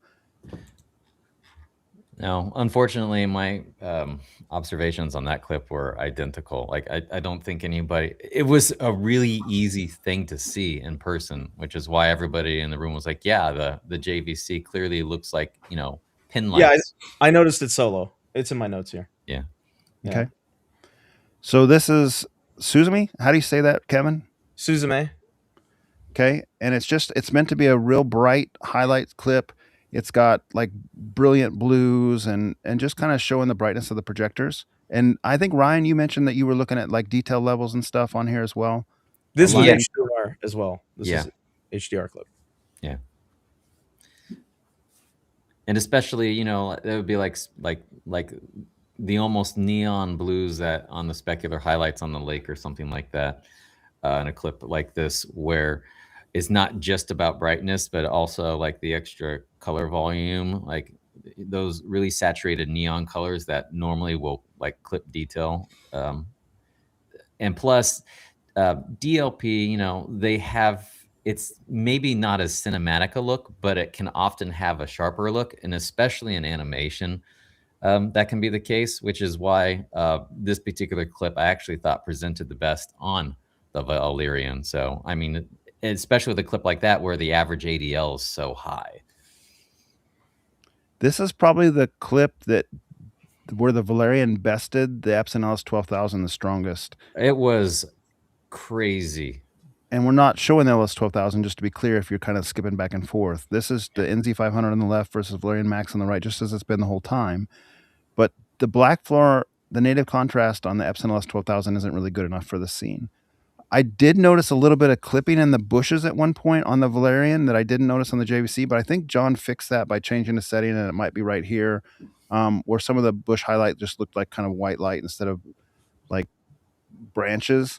But the key point of the scene is when she comes out here in the woods and she is looking to see what's the dog's barking at, and there's aliens that appear out from behind the tree. This is X-Men Dark Phoenix. And on like the Epson LS12000, it's lost in the gray black floor. You can't really see what's going on in the background. You can't even see the aliens. Like, I didn't even know what was going on in that scene on the 12,000. Yeah, and both the Valerion and the NZ500 did really well with the scene where you can kind of see them in this clip where the aliens are coming out from behind the tree. In person, I think the NZ500 did a little bit better, but both of them handled this admirably. One thing I want to know, you're not distracted by it, like you might have been with the 12,000, where all of a sudden you're sort of going, "Now what's going on?" Yeah, with the 12,000, it looked like looking at like an LCD with the backlight all the way up or something. In the dark scene, it didn't look very good. So I one thing I want to point out in that part with the Valerion was this is also the scene that we noticed the most clipping on the lights. Right here, this one, or are you talking about the? Yeah, this one. It was way easy to see it with the side by side. I don't know if it was as easy to see it when it was by itself. Yeah. What particular did you want to see? The lantern light when they were panning over to the house, right there, right smack in the. I mean, there were multiple lights here. If you scroll all the way back to the beginning of it, where the lights come down from the meteors or something, you could see it in there. It was so like all. So this is with the EVL on high. So this is just specifically that setting. But these lights coming down from the meteor were all clipped. And then if you keep going, they're like lanterns on the side that were all showing up. All of those lights, hang on, we haven't seen them yet. These lights over here on the sides of the whatever this is, like a bridge or something, they were all clipped. And then this light in the house was clipped. And then I thought the colors on the faces didn't look as good. Like she looked like a ghoul in this scene here, the main lady. And it's mainly, I think this is all related to that specific setting, but it's why we're seeing that kind of black for her. So we're also losing all of the highlights. Yeah. Yeah, I mean, I think the NZ500 ran away with this scene, but I think that the LS12000 represented very poorly on the scene. It did. It was really bad. This is why I made that joke to you about the like you had this projector. So this particular scene, we watched this last month on the Pro 2, and this scene was like, I talked about in the last podcast, so I won't really go into it heavy. But my goodness, this was Rainbow City with this chrome and the silver and so forth, and these bright lights with the Pro, and I saw not one hint. Not me personally, my eyes didn't see one hit of rainbows on this. So it was like a night and day difference, where this is unwatchable to me on the Pro 2 and quite enjoyable to me on the Valerion Max. And just for clarity, that is with the rainbow effect elimination mode on anti-RBE. Yeah, it helps to be a little bit repetitive for people who are coming and going on the stream. Absolutely. And when we turned it off at one point, we asked them to turn it off. It was all back to just craziness again. Like for my eyes, like just Rainbow City, this chrome scene right here. It's like, bam, just blowing my eyes out with rainbows. The steel truck on this scene blows out my eyes with rainbows. In fact, like when the rainbow reduction mode is off, or on the Pro 2 that doesn't have rainbow reduction mode on it yet, there would be like rainbows shooting off the front and back of the thing, like some sort of George Jetson scene where it was like some sort of power cycles coming off the back. And it was psychedelic to my eyes, just crazy with this chrome, but nothing. But like that was fixed with rainbow reduction to me. Don't pay attention to the colors. Once again, repetitive there as well. They looked similar to my eyes, to everyone's eyes, except for Tim's. Was there anything to talk about much in this scene? I thought Valerion did good on this scene too. That scene honestly presented fairly decently on all three, to be honest. Yep. All right, we'll skip through this scene. I agree. I think they all looked good. I thought the Valerion had a little extra brightness over the other two, the way we had it configured, and I like that extra brightness. Okay, so this is the scene where the only scene of the night where I saw rainbows on the Valerian in content, and if you want to call credits content. But when the names pop up here, that flashed rainbows to my eyes, even with rainbow reduction mode on. But otherwise, no. And the other thing that's of interest here, watch how the NZ500 handles these credits. They come in, they fade out. And it looks like there's some blooming, but that's my camera. In person, I didn't notice blooming on the NZ500. However, the Valerion on credits lights it up and has a nice, you can see there's a difference in native contrast. That's fine. But what was kind of interesting was EBL was kind of pulsating a little bit with the big letters coming up and down. You can see that coming and going. Like right here, they're pretty similar contrast, and then you lose that contrast as the name comes to the full brightness because EBL can't engage fully. Not just that, but the one thing that doesn't quite come up quite as well here, probably partly because the camera itself is also exposing up and down a little bit, was the fact that it actually started at its highest dark gray before the titles faded in. So it was like an elevated gray floor, and as the title would fade in person, that gray floor actually dropped.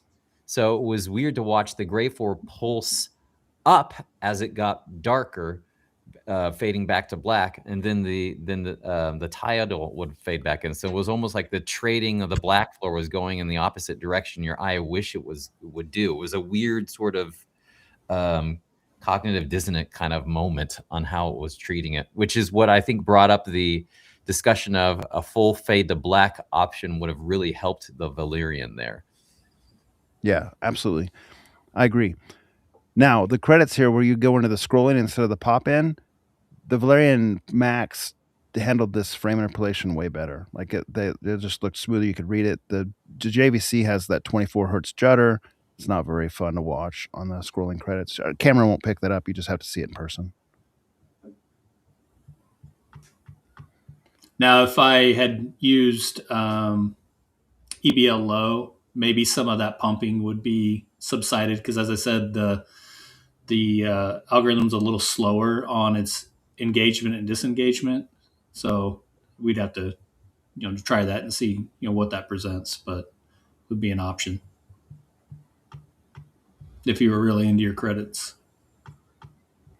Scrolling. Okay, here's the Las Vegas clip that we all had some interest in.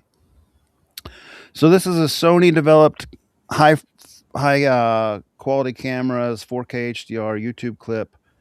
Oh boy, look how much it makes it look like it's blown out on the JVC. It was not blown out. It looked great on the JVC. Unfortunately, it's off the screen on the Valerion right there. But you can tell right away the native contrast is very different when EBL is not engaged. 4,000 to 1 versus 40,000 to 1 kind of thing. And here was something, it's actually showing up on the camera as having a bunch of color, but in person on the right, on the Valerion Max, it looked muted. There was not as many colors, with the exception of like the red. I'll use my mouse to point it out. This red on the Valerian was deeper and more velvety, more real than the red over on the JVC. But all this stuff, these lights here were all like muted white, kind of just almost like not colored, almost like black and white. And over here on the JVC, this all looked really real, like a real cityscape with different colored lights and stuff. So there's that muted color we're talking about. Yeah, and that's one of the scenes that I've gone back and looked at in SDR versus HDR and Dolby Vision. And in both SDR and Dolby Vision, you have the red lights that you see on the NZ500 that wasn't really represented well with the HDR mode. So this is that scene, I think, or is it maybe a little further in where you had that little snip cut out? Maybe it's a little further in. Yeah, it's further in. Okay.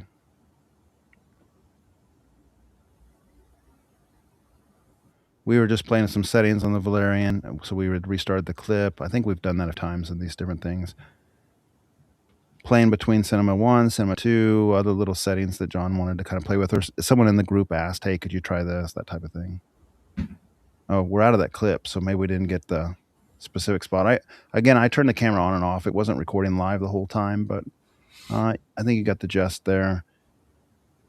I saw a little bit of like plasticness on Gwendolyn. What's her name? Close. I think that was the clipping again that you were saying there. Because the parts where you notice you're saying plasticky, those are parts where I noticed it was clipping. Yeah, I mean, you probably could fairly use those words fairly interchangeably. The crown on her head looked a little bit better on the NZ500. It had some detail on the Valerion that perhaps wasn't on the NZ500, but the face looked better on the NZ500. Like this clip was NZ500 winner for sure, I think. Why are we back to this one again?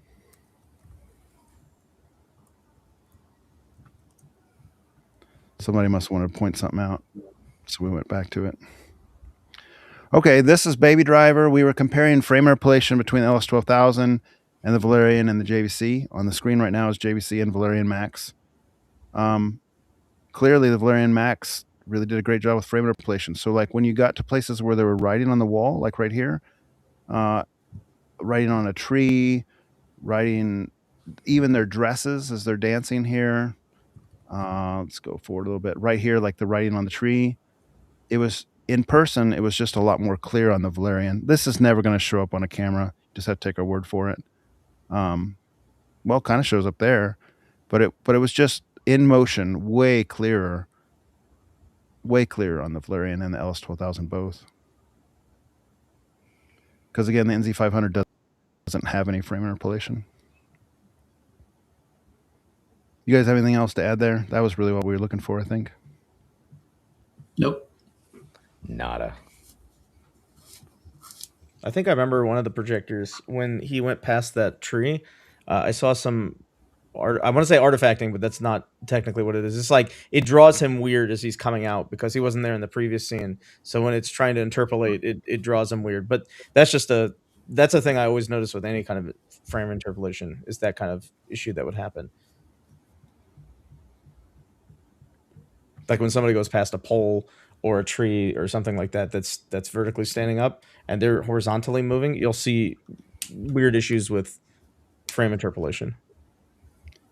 This is showing up better on the camera than it probably did in person, but there was something here, and that's why we went back to this clip. Like her hair looked like it was thicker, like hairsprayed or something, more so on the Valerion than it did on the JVC. You can actually see right here that it's just showing up more than the JVC. It was there on both images. It just looked thicker, or like, again, hairsprayed more so on the Valerion than the JVC on that scene. On that clip, I did go back and look at different sharpness settings, and I did not see a change to what we discussed that evening. So pretty consistent regardless of sharpness. Okay, so now we're firing up the Epson, and now the Valerion is changing sides. Yep. Well, it'll be a little bit forward. We had the Epson. He didn't want to. I don't blame him. We didn't want to take the projectors off the ceiling because you have to do a bunch of extra work. So we just moved the Valerion from side to side, and the Epson was on the right side, so it got the right side of the screen in this one. Did you guys have any observations from Avatar? Let's see if I didn't. Probably did I not capture any space? Oh, that would have been the scene to compare there. You can look for clipping here. It looks like the Valerion is actually clipping a little bit on the left, but that when you had a Cinema 1, perhaps? No, any side by sides other than requests to change it was in Cinema 2. Okay, so but EBL high.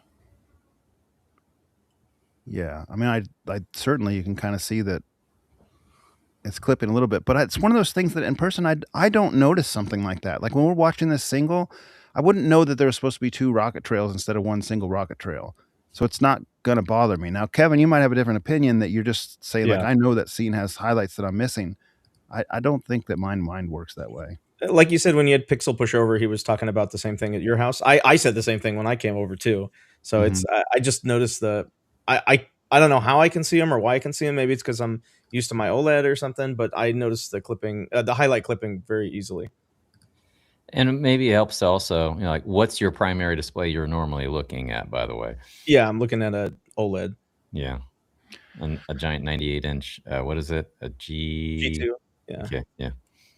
Okay, so this is again, now we're on the LS12000 versus the Valerion. LS12000's on the right, the Valerion's on the left. You can see the native contrast cannot keep up, and even the dynamic contrast cannot keep up with the Valerion's EBL. So when we get to that scene with the nebula, you're going to see the Valerion did pretty well in this scene. Yeah, the Right LS1000 here didn't even have the nebula. Like Right we there. didn't And even look, it's see a it. big difference. And it's not showing why it doesn't. It's not that it's probably not there. It's that the gray floor actually is elevated on the Epson, I think, right? Maybe it'll show it at some point. I mean, it just wasn't as black. Yeah, like you couldn't see it. It looks curious because it looks like on the camera here that it was blacker on the Epson, but it was not. That might be exposure. It was on an auto exposure, so probably so. This is probably more realistic of like what the gray floor looked like between the two. I mean, maybe not that bad, maybe that bad. I think I remember talking to Ryan on this one, and he was saying it changed throughout the scene in that one. Ryan, do you remember what you said on that one? Yeah. So especially at the very end of the clip is when the Valerion was looking the best. Over the life of the clip, it wasn't as big of a wipeout. It was the end of the clip that it just got so pronounced that you were seeing more detail with the Max and not paying any obvious penalty with it going up and down inside of the native contrast that it has available to it. It did a remarkably decent job. So on this clip, I liked this clip better on the LS12000, I think. And I recall specifically thinking that because the oil on that guy's head was a deeper black. The interesting contrast on the LS12000 is pretty strong. And I again, the color difference don't pay attention to because we didn't see that with our eyes. But I personally liked the little bit deeper black on the guy's head with the oil, the little more saturated black. That's what I felt like on that clip.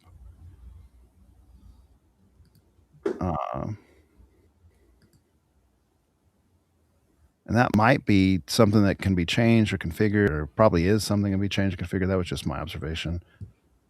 One subjective observation. So this is not going to be a good clip to tell, but we all, I think, thought the Valerion Max's frame interpolation was a little better than LS12000.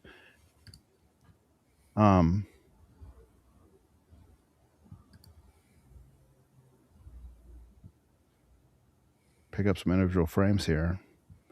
But again, that's syncing with the camera. There's all kinds of nuances here. The one thing I will say that's kind of nice is the Epson just has low, medium, and high. And in my opinion, medium and high are junk. Like no one would ever use them. So you really only have low. And the Valerion Max has like slider bars that you can toggle to your preferences. And so John showed us his preferences and his wife's preferences, and I like both of them. Being able to adjust it to your own taste is fantastic. The slider bars are only a 10 point, I think. So you only get. That's correct.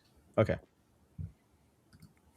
It's the same as like an LG that you would see. And then one slider's for 24 frames a second, the other's for 60. Well, 10 is better than 1. Yeah. It goes. Is it? Well, it's one louder. All right, here's Guardians of the Galaxy 2.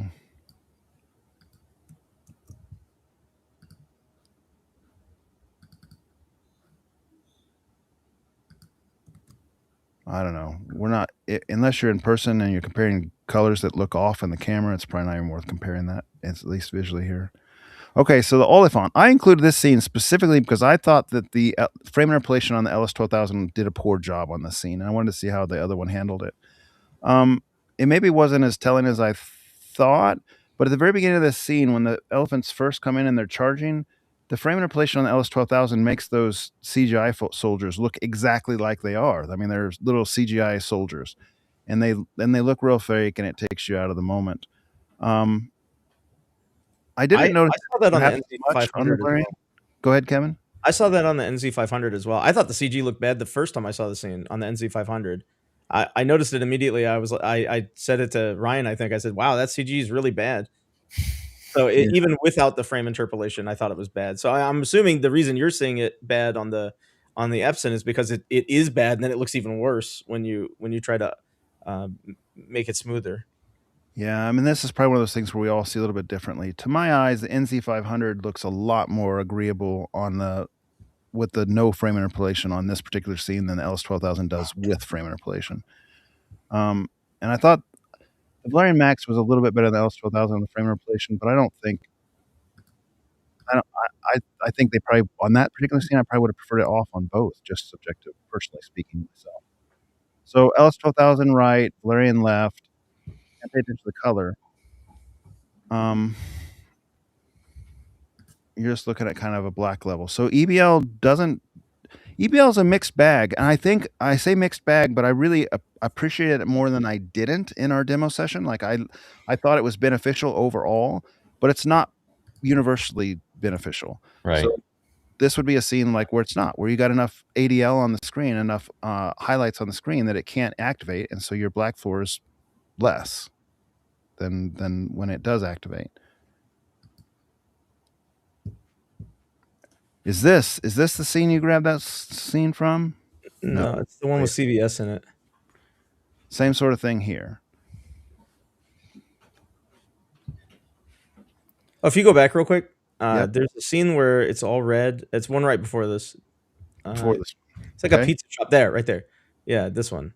I thought this one, the Valerian, looked really good for what it had. All of them look good, but I mean, like specifically, I was looking at it. It looked very real and very good here with that neon red coming out. It doesn't look good in the video that you took, but in person, this looked really good on the Valerian. This particular scene with all this red in it. Yeah, the red was actually a more true red, I think, on the Valerian than either the JVC or the Epson. So the red was particularly impactful on the Valerian.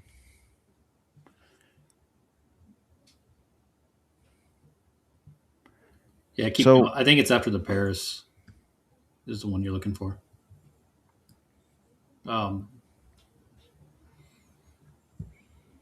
We rewound it again to probably check a setting.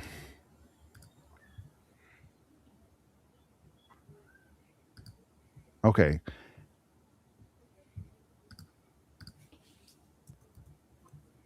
I mean, you can tell when EBL is activated, right? Because like right here, EBL is working. I don't even understand how EBL knows when it can or can't turn on.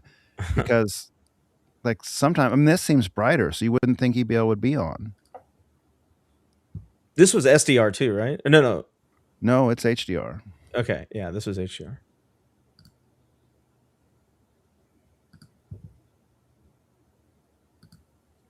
This was the one that ran at 60 frames a second. Now I remember. That's what was different about this clip from the others. This was playing with the dynamic tone mapping slider. It's static tone mapping on the LS12000. So we were looking at that sign at the bottom, in the very bottom of the scene, that red one. Yeah, that's a good call out.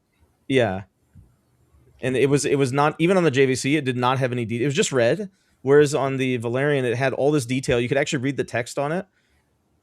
Something about the reds, it does a really good job with it, and especially I think it's the tone mapper. So this is what I was saying, like sometimes the tone mapper is good and sometimes it's not, and I wonder if a lot of it was the EBL, but in this particular scene the tone mapper was doing such a great job. You got all this detail from that sign in the red that was behind the white text. Well, that and the larger color space. I can't remember the exact. I know on the Max it's 95-ish on Rec 2020 that it can present, and the 12,000 is.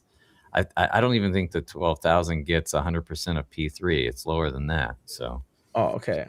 This sign here is what Kevin's talking about, and on the Valerian, it had texture and it had like detail in the red sign. And on the NZ500 and on the LS12000, it was just red. So we were playing. I'm glad you remembered that, Kevin. We were playing with the HDR slider to see like, hey, can we bring that detail in here? And we never could. I think when we got to 16, it like really faintly showed up, but not even nearly as well as it showed up over here, regardless. And 16 is just too dark. I mean, you could see what it just kills the picture completely. Yeah. So you would never use it. I think we kept it at 4 or 5 the whole time. Yeah, 5 was where we left it for the majority of the time. Okay. There you go. Go back. This is the scene. Yeah, this is where we saw the TI. So you can see the street sign is right here and right here. And for whatever reason, as good as the greens were on, or good as the reds were on the Valerion in person, the greens kind of had the upper hand on the Epson.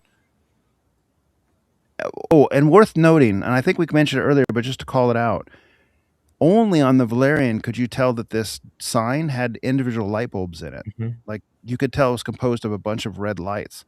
On the Epson and the NZ500, it was just a solid color, like it was basically a clouded or smoked LED panel. But here you could tell it was light bulbs. So that was interesting. And I don't think it was just that sign. Like there was more of that through the cityscape that you could tell individual light bulbs on the Valerion for whatever reason over the LS12000 and NZ500. Yeah, Now, there how was a much? CVS sign. You could see it too, like the neon behind the light. Yeah. Again, that's probably one of those things that you probably won't ever notice if you're watching it single because you just wouldn't know any better. But when you're side by side, you notice these little advantages and disadvantages.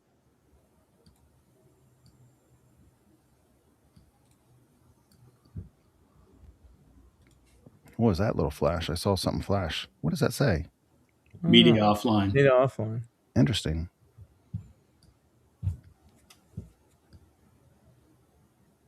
We stayed on this for a long time talking.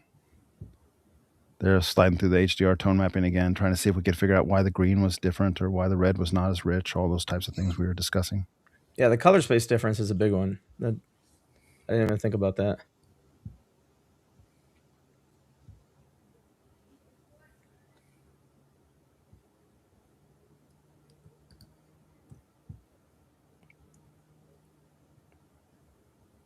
This is the CVS one that we were looking at. And then we were also looking at the text like New York, New York. I think it was blurrier on the left, the New York, New York text, but the CVS had that detail in the red. And then on the right side, the Epson 12,000 had orange on that castle. There's like a castle topper. Yeah, and it was red on the Valerian. And it was also kind of a little bit orange on the NZ500.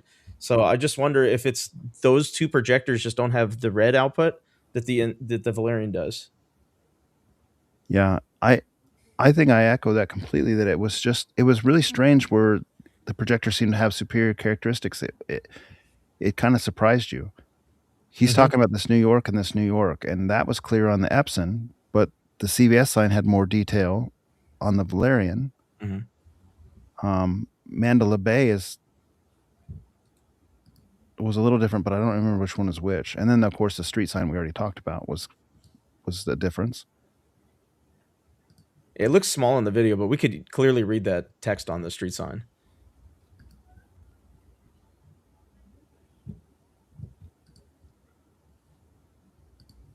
Let's see. So here you can kind of see, look at, this is what we're talking about. We're EBL, watch EBL on the left. Hasn't engaged, it's dimming it down, now they're the same. And then when it comes back up, EBL is doing it right. Like, look, it's got a blacker screen than the Epson. So it's trading off. Epson wins, Valerian wins, like in the same little clip.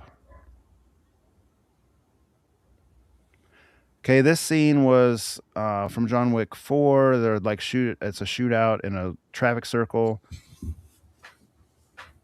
JVC owned this one, and I don't think the other two were comparable in my opinion. What do you guys think? No, I'm on board with that. I agree. I didn't like the scene on either other projector, other than the NZ500. Okay, again, I guess we changed some setting and ran it again. Oh, frame interpolation on and off because some of the guys hated frame interpolation, so we toggled it back and forth. It's fun to see how vehement some people get about some things. Yeah, at one point, Tim decided he was going to leave the room because he couldn't stand frame interpolation. He just folded his arms. So this one was curious. I didn't really like either of these in comparison to NZ500. The LS12000 kind of made her face look soft to me, like it took away some of her detail and wrinkles, and I felt like her face was a little bit plasticky on the Valerian. So they definitely presented differently. I'm not talking about the color. If you're just joining us, ignore the color. That's not part of the equation here. That's how the camera picks it up.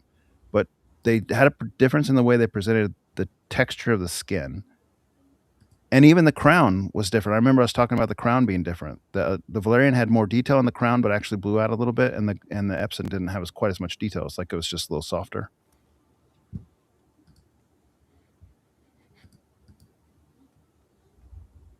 Okay, here's the credit scene with the LS12000 right and the Valerion left.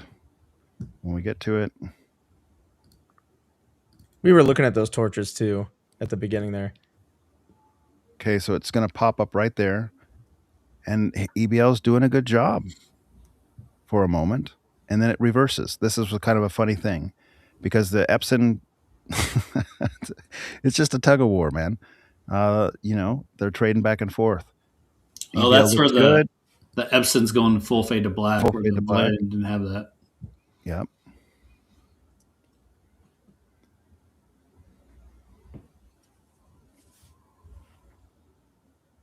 Yeah, so we'll go to the scrolling part. This was, we were checking in frame interpolation between them, which one we like the scrolling better. I think we all kind of agreed that the Valerion was a little bit better on that for the frame interpolation settings. Here's the Interstellar Hans Zimmer concert. I mean, look at the black floor difference. This is where Valerion just smacked the Epson again. Like the native contrast on the Epson is 5,000 to 1, and its dynamic dimming is slow. The EBL is faster. The black level is just like it looks. Like it looked better on the Valerion, no question. Like when you get that little bit of kind of gray shadow on the screen, you just kind of think, "Man, I wish this projector was a little bit better." And you can't help yourself thinking that. Yeah. And the Valerion had less of that as a whole, I think, than the Epson did. And the NZ500 had very, very little of that totally. So here again, the Valerion looks better. It's blacker than the NZ500. Are you guys? Is this compressing so much that we're wasting everyone's time? Can you guys see this okay, even on your side of the stream? Most of the stuff has been presenting not half bad on the stream.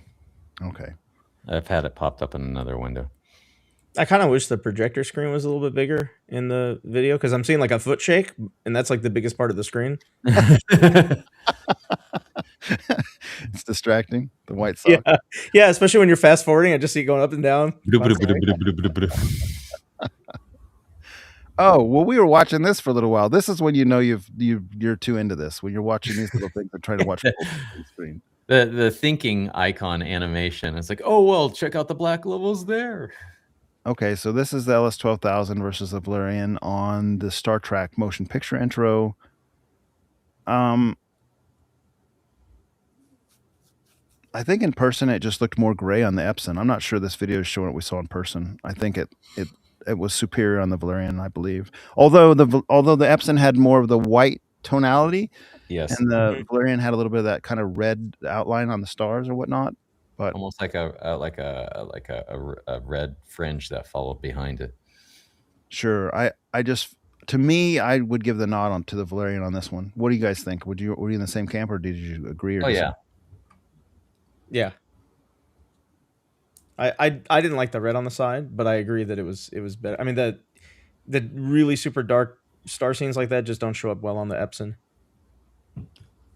So I think, personally speaking, this one's presenting a little bit different than I saw it. I actually liked the LS12000 a little bit better on this scene in person, because I felt like the colors were, again, the same thing as before. I felt like the colors were muted on the Valerion on this scene, and the Epson had kind of the more rich reds. And I don't think this contrast difference showed up to my eyes as much as it clearly shows up in the video. Like the video shows this as being way blacker, but that's not how I saw it in person. Yeah, I've actually got a screen grab up to that one that we might be able to pop later. We definitely should. So here's the comment that we talked about that probably won't show up well again, but we can try. Whoa. Apparently my camera was in an earthquake for a moment. You need to pop some phenobarbital there, man. What happened? I'm not sure what's going on. We were looking at the sky on this particular one, and the water. Something with the splash. We can just get a frame or something in here. I can't remember why we looked at the. Oh, I think we looked at the water because there's sparkles. This is one of the scenes that was literally the highlights of the water detail was disappearing on one versus the other, I think is what it was, where the splash was occurring. It does look like there's quite a bit more like stuff happening here somehow. How could that be? Because the is that clipping thing that we were seeing? Is that what you're talking about? Well, like it just looks like the splash is thicker over here than over here. Mhm. That could also be where your camera's at. Is that in motion? Because there is your slight delay. No, that's paused. That's paused. Never mind. Well, it could be the latency between one and the other. That's why I was saying it wouldn't be, because they're paused. Right, but if it doesn't matter, if one's always trailing the other a little bit, even pausing it, you're going to have a slightly different image on one versus the other. That can't be. I think if it's paused, it should be the same frame. Yeah, it'll send the same signal. It's just the latency while in motion, one would follow the other. Once they're paused, okay, I see what you're saying. they'll get caught up. I see what you're saying. Sense. Yeah. That's how to handle a disagreement, gentlemen. We didn't give it a name. Aww. You guys are great. Heal the world, make it a better place. Here, I am a little confused unless it's just the distance. Like, why does it look thicker on the right? I don't think I noticed that in person, so it might just be a camera deal. Yeah. I mean, the left one is all purple here, so it must be missing out on some of the channels for some reason. Oh my goodness. I'm going forward because we can't see what we need to see anyway. What we saw there and what we were intending to point out was that the comment was faded on the Valerian and not on the LS12000. Now this is the one where the Valerian spanks the LS12000. So in shadow detail. Yeah. Not in highlight detail. I don't think it was that different, but it starts becoming real different real fast, and you can kind of see it already. Like the blacks on the Valerian were notably darker than the blacks on the LS12000. You can see it right here, right? Yeah, you can already see it. I mean, look at the overspray. I mean, it was worse than this in person. The LS12000 was very gray at this point. Ignore color differences, and then we're coming out here to the dog barking, and this looks like, ignore the color differences. This looked really like nice. I mean, it looked like you could see it was black. This was gray. So when the aliens start appearing, let me get to the point where they do. Right here, you can see like the shadows moving and stuff. You could see it over here, but that's because the camera's doing it. In person, it's like just so gray you can't even really tell what's going on. Like there's an alien right there. You can't tell what's going on over here. In person, it was a smackdown.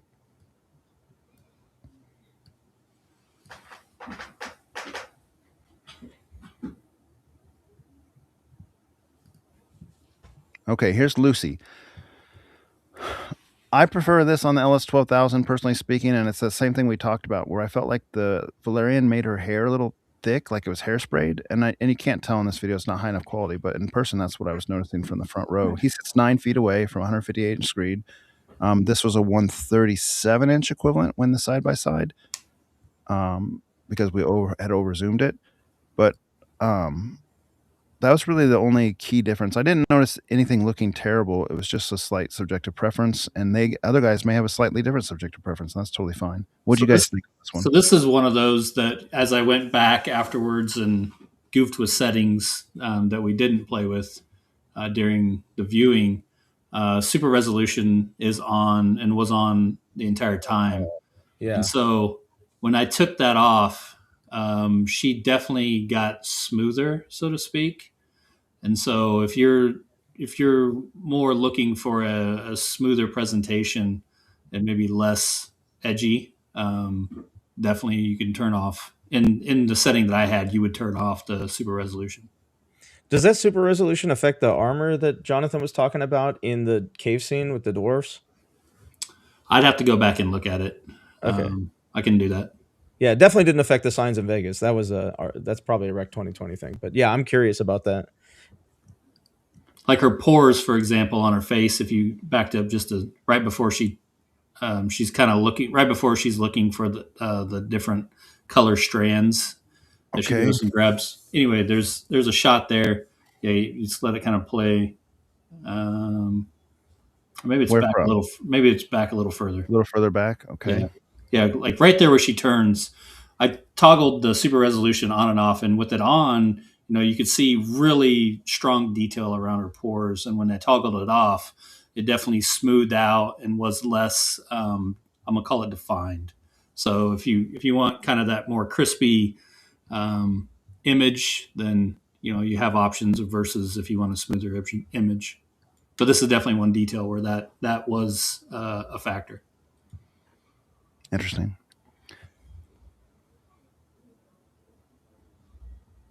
Okay. So here's the THX demo.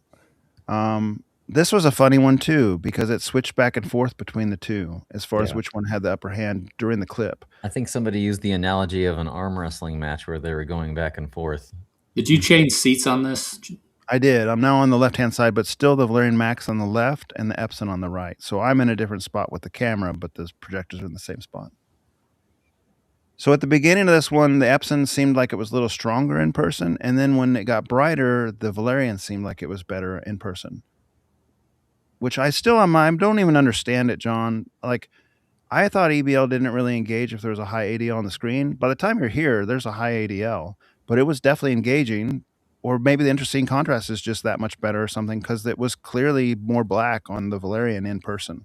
Yeah, it's the only thing I can think. And as far as the interesting, because the EBL shouldn't be on at that point with that much brightness, especially like through right there. Mm-hmm. But this on the Epson was actually kind of just like gray blacks. There was not a true black.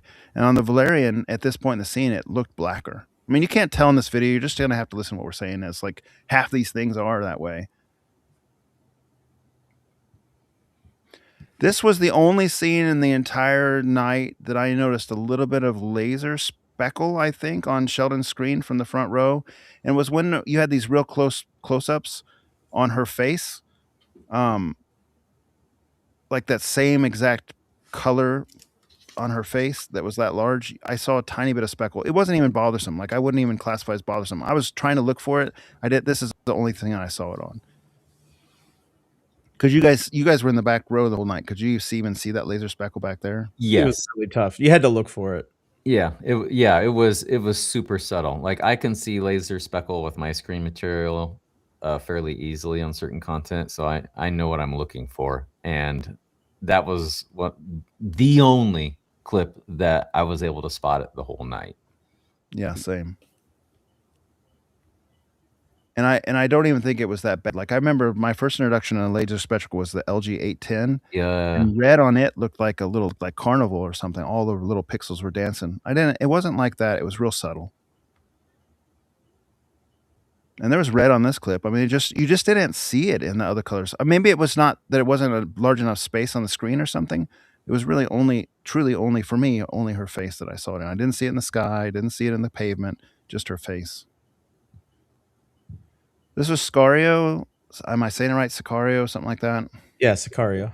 Yeah, the second one was correct. This is interesting to some degree. I liked this scene better on the LS12000 than the Pro 2 last month. And I liked it better on the Max than I liked it on the LS12000 this month. So I can't really explain that, except for that's just clearly the way it was. Month. I feel like I think it's the native contrast or the EBL performance. Like, look right here, you can tell how much you're losing with the Epson LS12000. It's blacker on the Valerion Max.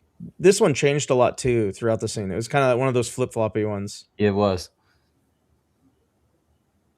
Whereas the Pro 2, it doesn't have the native contrast that the Max has, at least in the mode we were watching in, right? Because it's, what are you saying? It's like 1801 versus 4001 Pro 2 to Max. Yeah. John? Yep. And so, like, on the Pro, I think it just pretty universally looked worse than the Epson because the native contrast is like half what the Epson is. But the fixed iris at Cinema 2 and the EBL technology just made it look overall mostly better, in my opinion, on the Max. And the LS9000 on this clip was dog poop. It was terrible. It was so bad. There was no like dynamic demand at all. Top Gun Maverick. We were watching it through snowfields very specifically because I wanted to see if I could see any RBE in here, and I'm happy to report I could not. This was a terrible mess on the Pro 2 to my eyes, and not at all on the Max. Like, I couldn't see any RBE. In the Pro 2, when I'm watching these planes, these silver planes fly through the white snow, it's like they're like rainbow little circles, like UFOs or something. You can't even really tell they're planes. It's just like UFOs of red, green, and blue flying all over the snow. It's really terrible. But zero with the Max and rainbow reduction mode. Now, see, the camera's picking up some of that DLP flashing. Like, see the blue, see the yellow. There should be some red in here too. That's the kind of stuff that if you're sensitive to rainbow effect, you see that nonsense, and it's really hard to even properly demo a projector like that because you're just like your color flashing is going crazy. Luckily, my eyes are not fast enough to pick up that stuff that the camera's picking up in the Max, but certainly on the Pro, I'm seeing that stuff. Okay, enough of that. That's why that clip was included. It looked otherwise good on all the projectors, I thought. I don't even think it looked bad on the NZ500 on this one. John, did you? No, I thought the motion was good on it. Yeah, I would have expected the motion to be kind of poor on the NZ500 based on my NZ7 ownership, but I think the NZ500 has a little bit better motion than the previous JVCs.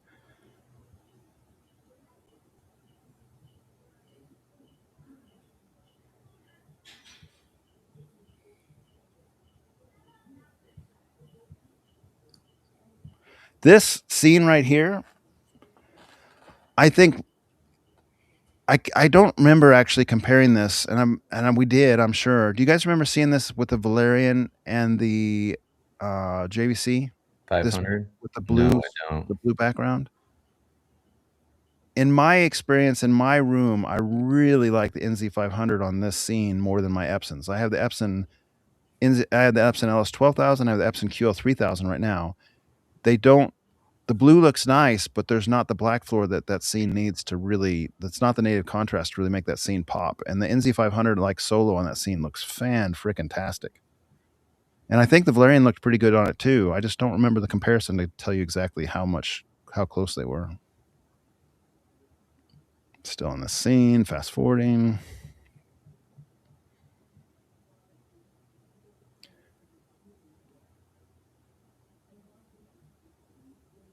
Yeah, this is where we were turning on and off anti-RBE on purpose. Yeah. I closed my eyes when you turned it off. Yeah, it was all back. The rainbow effect was all back. Yeah, it was so painful. I was like, no, I don't want to see this. I mean, you can even see it in this menu here as you're scrolling with the rainbow thing off. Look at the menus flashing. And as I recall, people were saying that it's supposed to be, the capability to turn it on and off is based more on the fact that it produces a high-pitched whine. But I didn't hear that. Yeah, I'm worried about my hearing. Or maybe, I don't know. It's more It could be at a frequency. We're all middle-aged men at this point, man. If it's like 16, 70,000 hertz, would we even hear it? Kevin might. I should be able to, yeah. I don't hear that high anymore. The youngin'. But I didn't notice it with this, and I noticed it with my projector at home. Like, I have a DLP that's a six wheel, or 6 color wheel, and that one I definitely noticed like that. But this one I couldn't hear it, and I wonder if part of it's the room because the room eats up all the sound, and then also because it wasn't. I don't know. It could have been like the number of bodies in the room too, but I just think in general this room is a lot quieter. It is a well-treated room, and I believe it errors on the side of a slightly more dead sound, which I actually am a fan of. Some people will feel differently, but I like it a little bit on the slightly deader than recommended side. But everybody's different.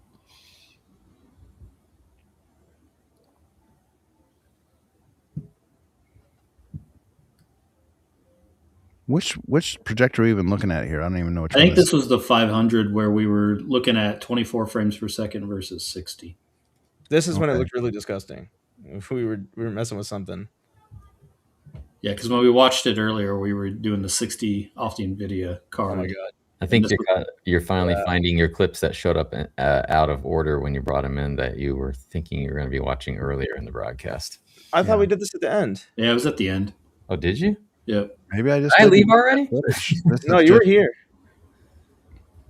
I must have been grousing. Because you noted it too. You said, "Oh, it looks disgusting." Like we were going. It was like all messy when we're doing that panning scene. I was feeling motion sick at that point.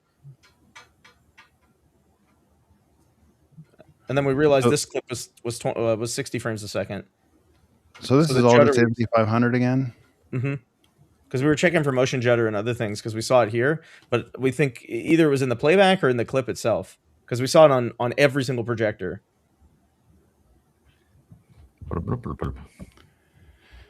All right. Well, now that I put like 60 miles on my scroll wheel, that thing's been, I've been spinning it with but two hands at certain points.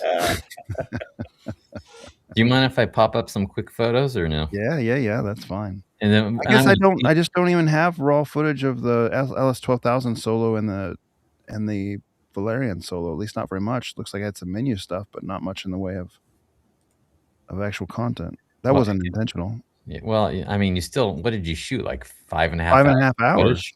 Good grief. Changed batteries once. That's a testament to that thing. Yeah. They don't overheat anymore. At least the DJI ones don't. Okay. I'll stop sharing and let you share. See if I can find which window is open over here. There we go. Let me know if you see what I see.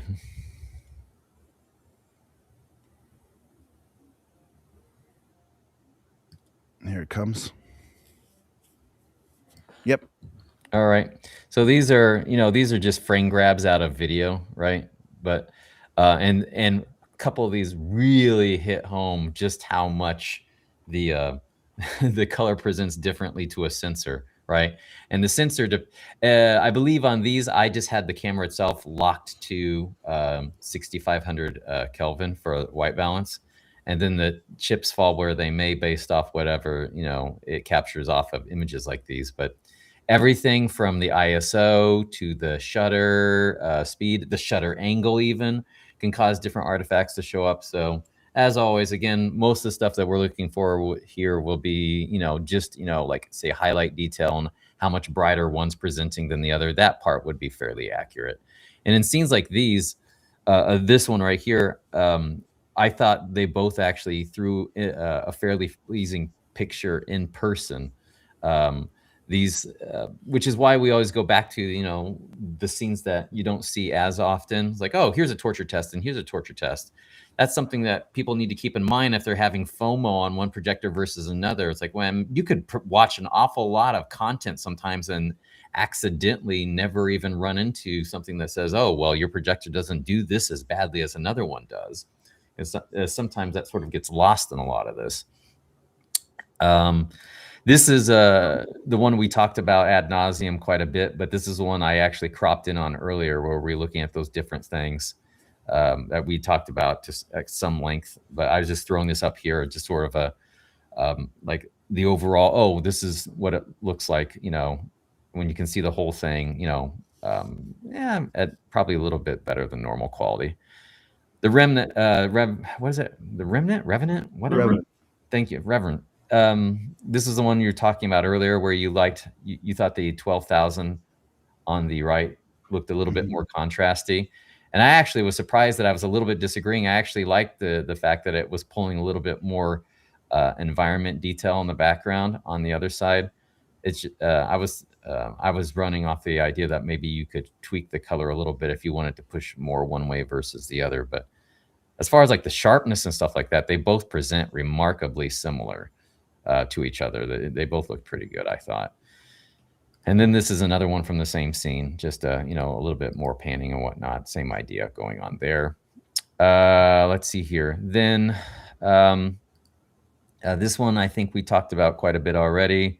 I'll pop down to this one just to show this scene a little bit better of what we were trying to see earlier. It's actually pretty darn close on the splash itself. Okay. On the two, I would say I would probably give it to the Epson. It has just a little bit more detail where it is clipping here. You can tell. Yeah, you can see it. Yeah.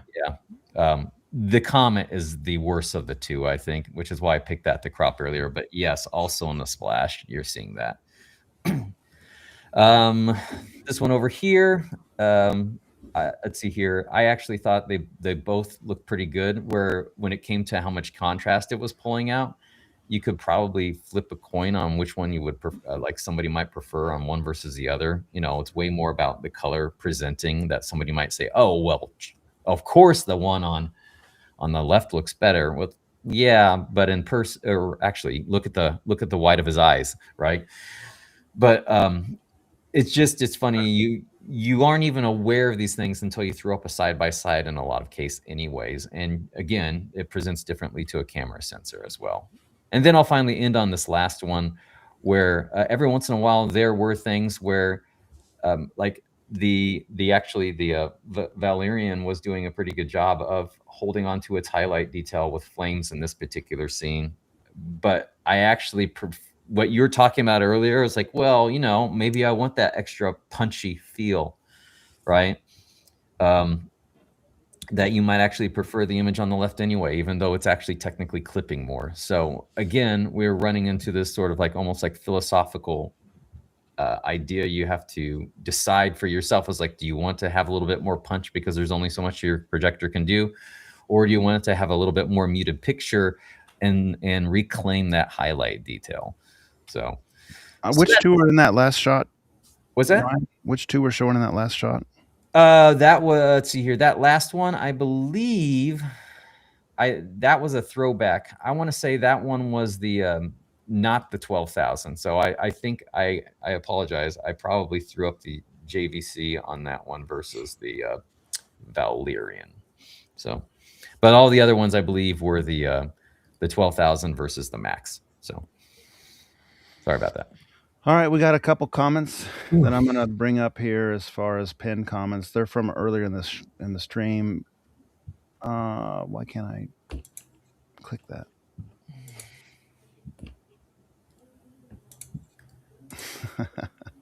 It's a skill issue. There it goes. Kept changing whenever I moved my mouse.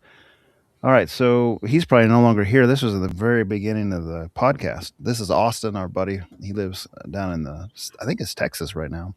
Picked up the Zimi Horizon 20 Max a few months ago. I asked back because of the massive 5400 lumen max rating to use as an outdoor projector. I actually really like it, even if it can't reach the spec. I haven't seen the Zimi Horizon 20 Max. You guys, by chance? Nope.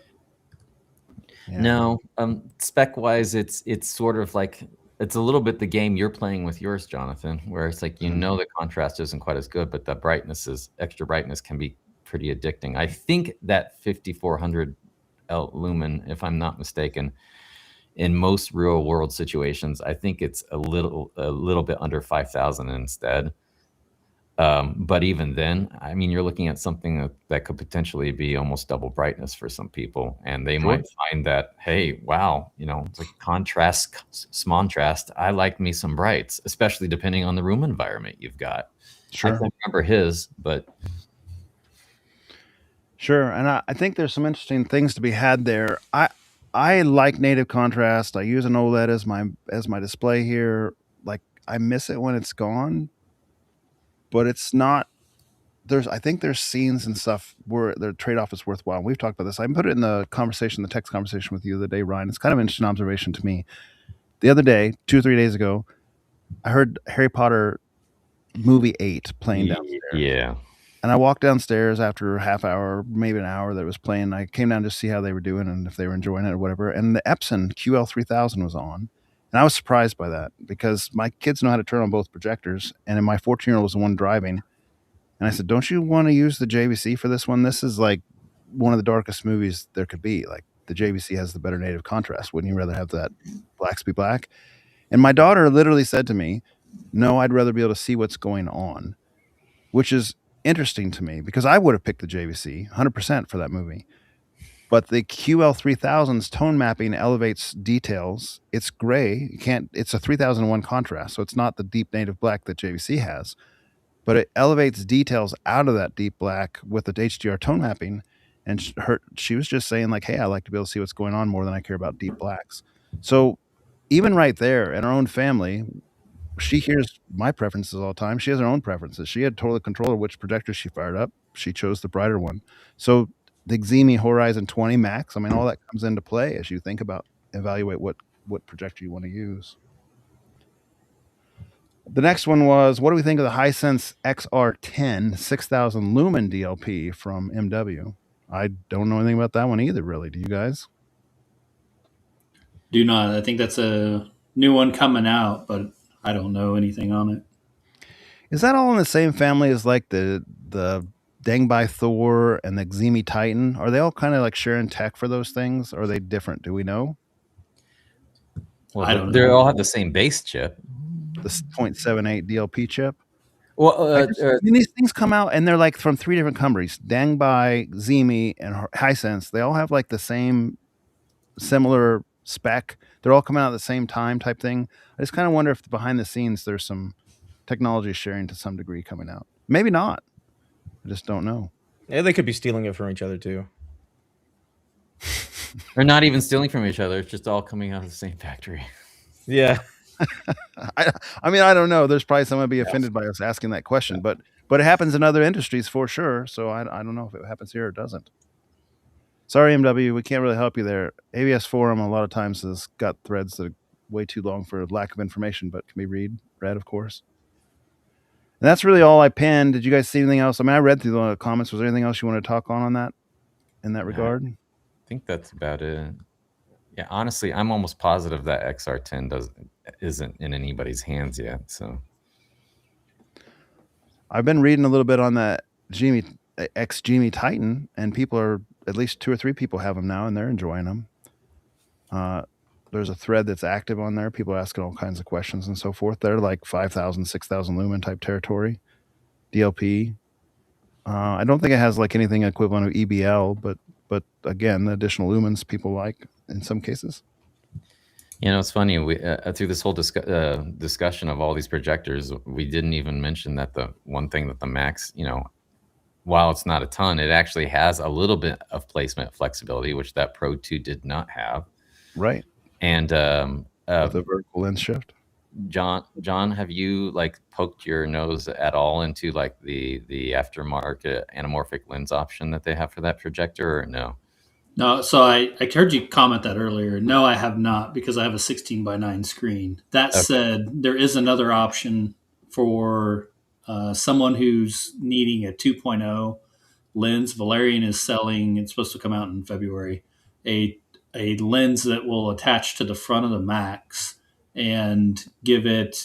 So right now, the motorized lens is 0.9 to 1.5. And when you add this lens that replaces the clear lens over the very front of it, makes it 1.5 to 2.0. So gives you a little more throw distance. But no, I have not looked at the anamorphic option that is being developed. Classy Tech Calibration says, hey, I'm writing my Horizon 20 Max review right now. At D65 calibration, it's almost 4,000 lumens. I mean, that's pretty respectable, honestly. Yeah. What kind of black floor are you getting out of that? What's your contrast rating, Classy Tech, or do you want us just to wait for the review to come out? Yeah, you got to leave some meat for the bone. So Macro Proxy says, I clicked the wrong one because it cycled on me. No interest in ever testing screen materials and implications of that. Ambient light redejection and ST130G4. Man, the SD130 screens are nice. The Stewart 130 screens. I saw one of those at M-Wave 2024 on the NZ900, and I told you guys earlier the NZ500 is probably my second favorite image. NZ900 on a Stewart 130 screen is my favorite image I've ever seen at M-Wave. Yeah. That was beautiful. They had 8K source material created specifically for them by Jacob and Katie Schwartz from the YouTube channel, and it was custom made for JVC. Playing on that screen with that projector in a light controlled room was like jaw-droppingly good. And so yeah, screen material does matter. Unfortunately, ST130 is not going to give you perforations or, you know, acoustic transparent so you can have your speakers behind the screen, which we all appreciate. So it's probably ruled out, but that's a good material. I don't have much experience with ambient light rejecting, other than just being at trade shows and seeing it. And I don't see the utility in it personally. because when you watch those things at trade shows, even though they're better than they would be if you didn't have ambient light rejection, it still looks like crud, and I'd rather have a TV at that point if you're going to be in a bright room. That's my vantage on it. You guys have a different opinion, or what do you think? No, I mean, can't cheat physics. I have a ALR in my room for like a UST projector. It's an ultra short throw, but the difference with that is it's the ambient light rejection is From taking above. the top. Yeah, it's from above only, and that one's like a physical thing. Like there's it's like got little triangles in it, and the screen's like really wonky. You try to look at it, you can't really like see the colors correctly. But the other thing is because the screen is gray, you get a darker floor on that. And I watch it in the dark, but I also like if we're watching content in the daytime, it's usually bright, colorful cartoons and stuff. It's not movies. Like you can't. I only because my projector is not very good. I can't tell you what what it would look like with a good projector. But as far as I've seen, like all the USTs are kind of like that. You just can't really watch dark scenes in them in general. Mm-hmm. And I think that's even true. Like I've seen a couple guys in the Kansas City areas have some of the Epsons with the ALR screens that match that come with them. I personally don't think that's the choice I would choose, even if you have them in a dedicated room, because the same thing you just said, like the contrast isn't as good on those projectors that are using those screens, and I don't understand why you'd choose that. Well, Yeah. you got, like, Screen, get a TV, and in if a you have best dark room, you don't get that. in a best case scenario, screens are like that aren't actually adding contrast. It's more like a contrast preservation scheme for rooms with the ambient light, and then you're matching that up with a projector that typically doesn't have that great a contrast in the first place. It's sort of like you're preserving the best you can, if that makes sense. Yeah. I can imagine. Oh, look at Macro Proxy saying that the G4 is ultra perf compatible. Yeah, I was trying to sneak that in. Like Andy, I believe, has that on his list already of tested materials. It's been around for, yeah. I'm remembering wrong then. I thought the highest gain perf material was 115 instead of 130. That's nice. I mean, I haven't seen it, I guess, but that's nice if they have it and it's real. So Classy Tech says on regarding to the Horizon 20 Max review, it's complicated with dynamic black settings. Like most of these types of projectors, overall image is really strong for $2,700 though. You're getting a lot of lumens. If you're getting 4,000 lumens for $2,700, that's a lot of brightness. Yeah, you can't complain too much about much else.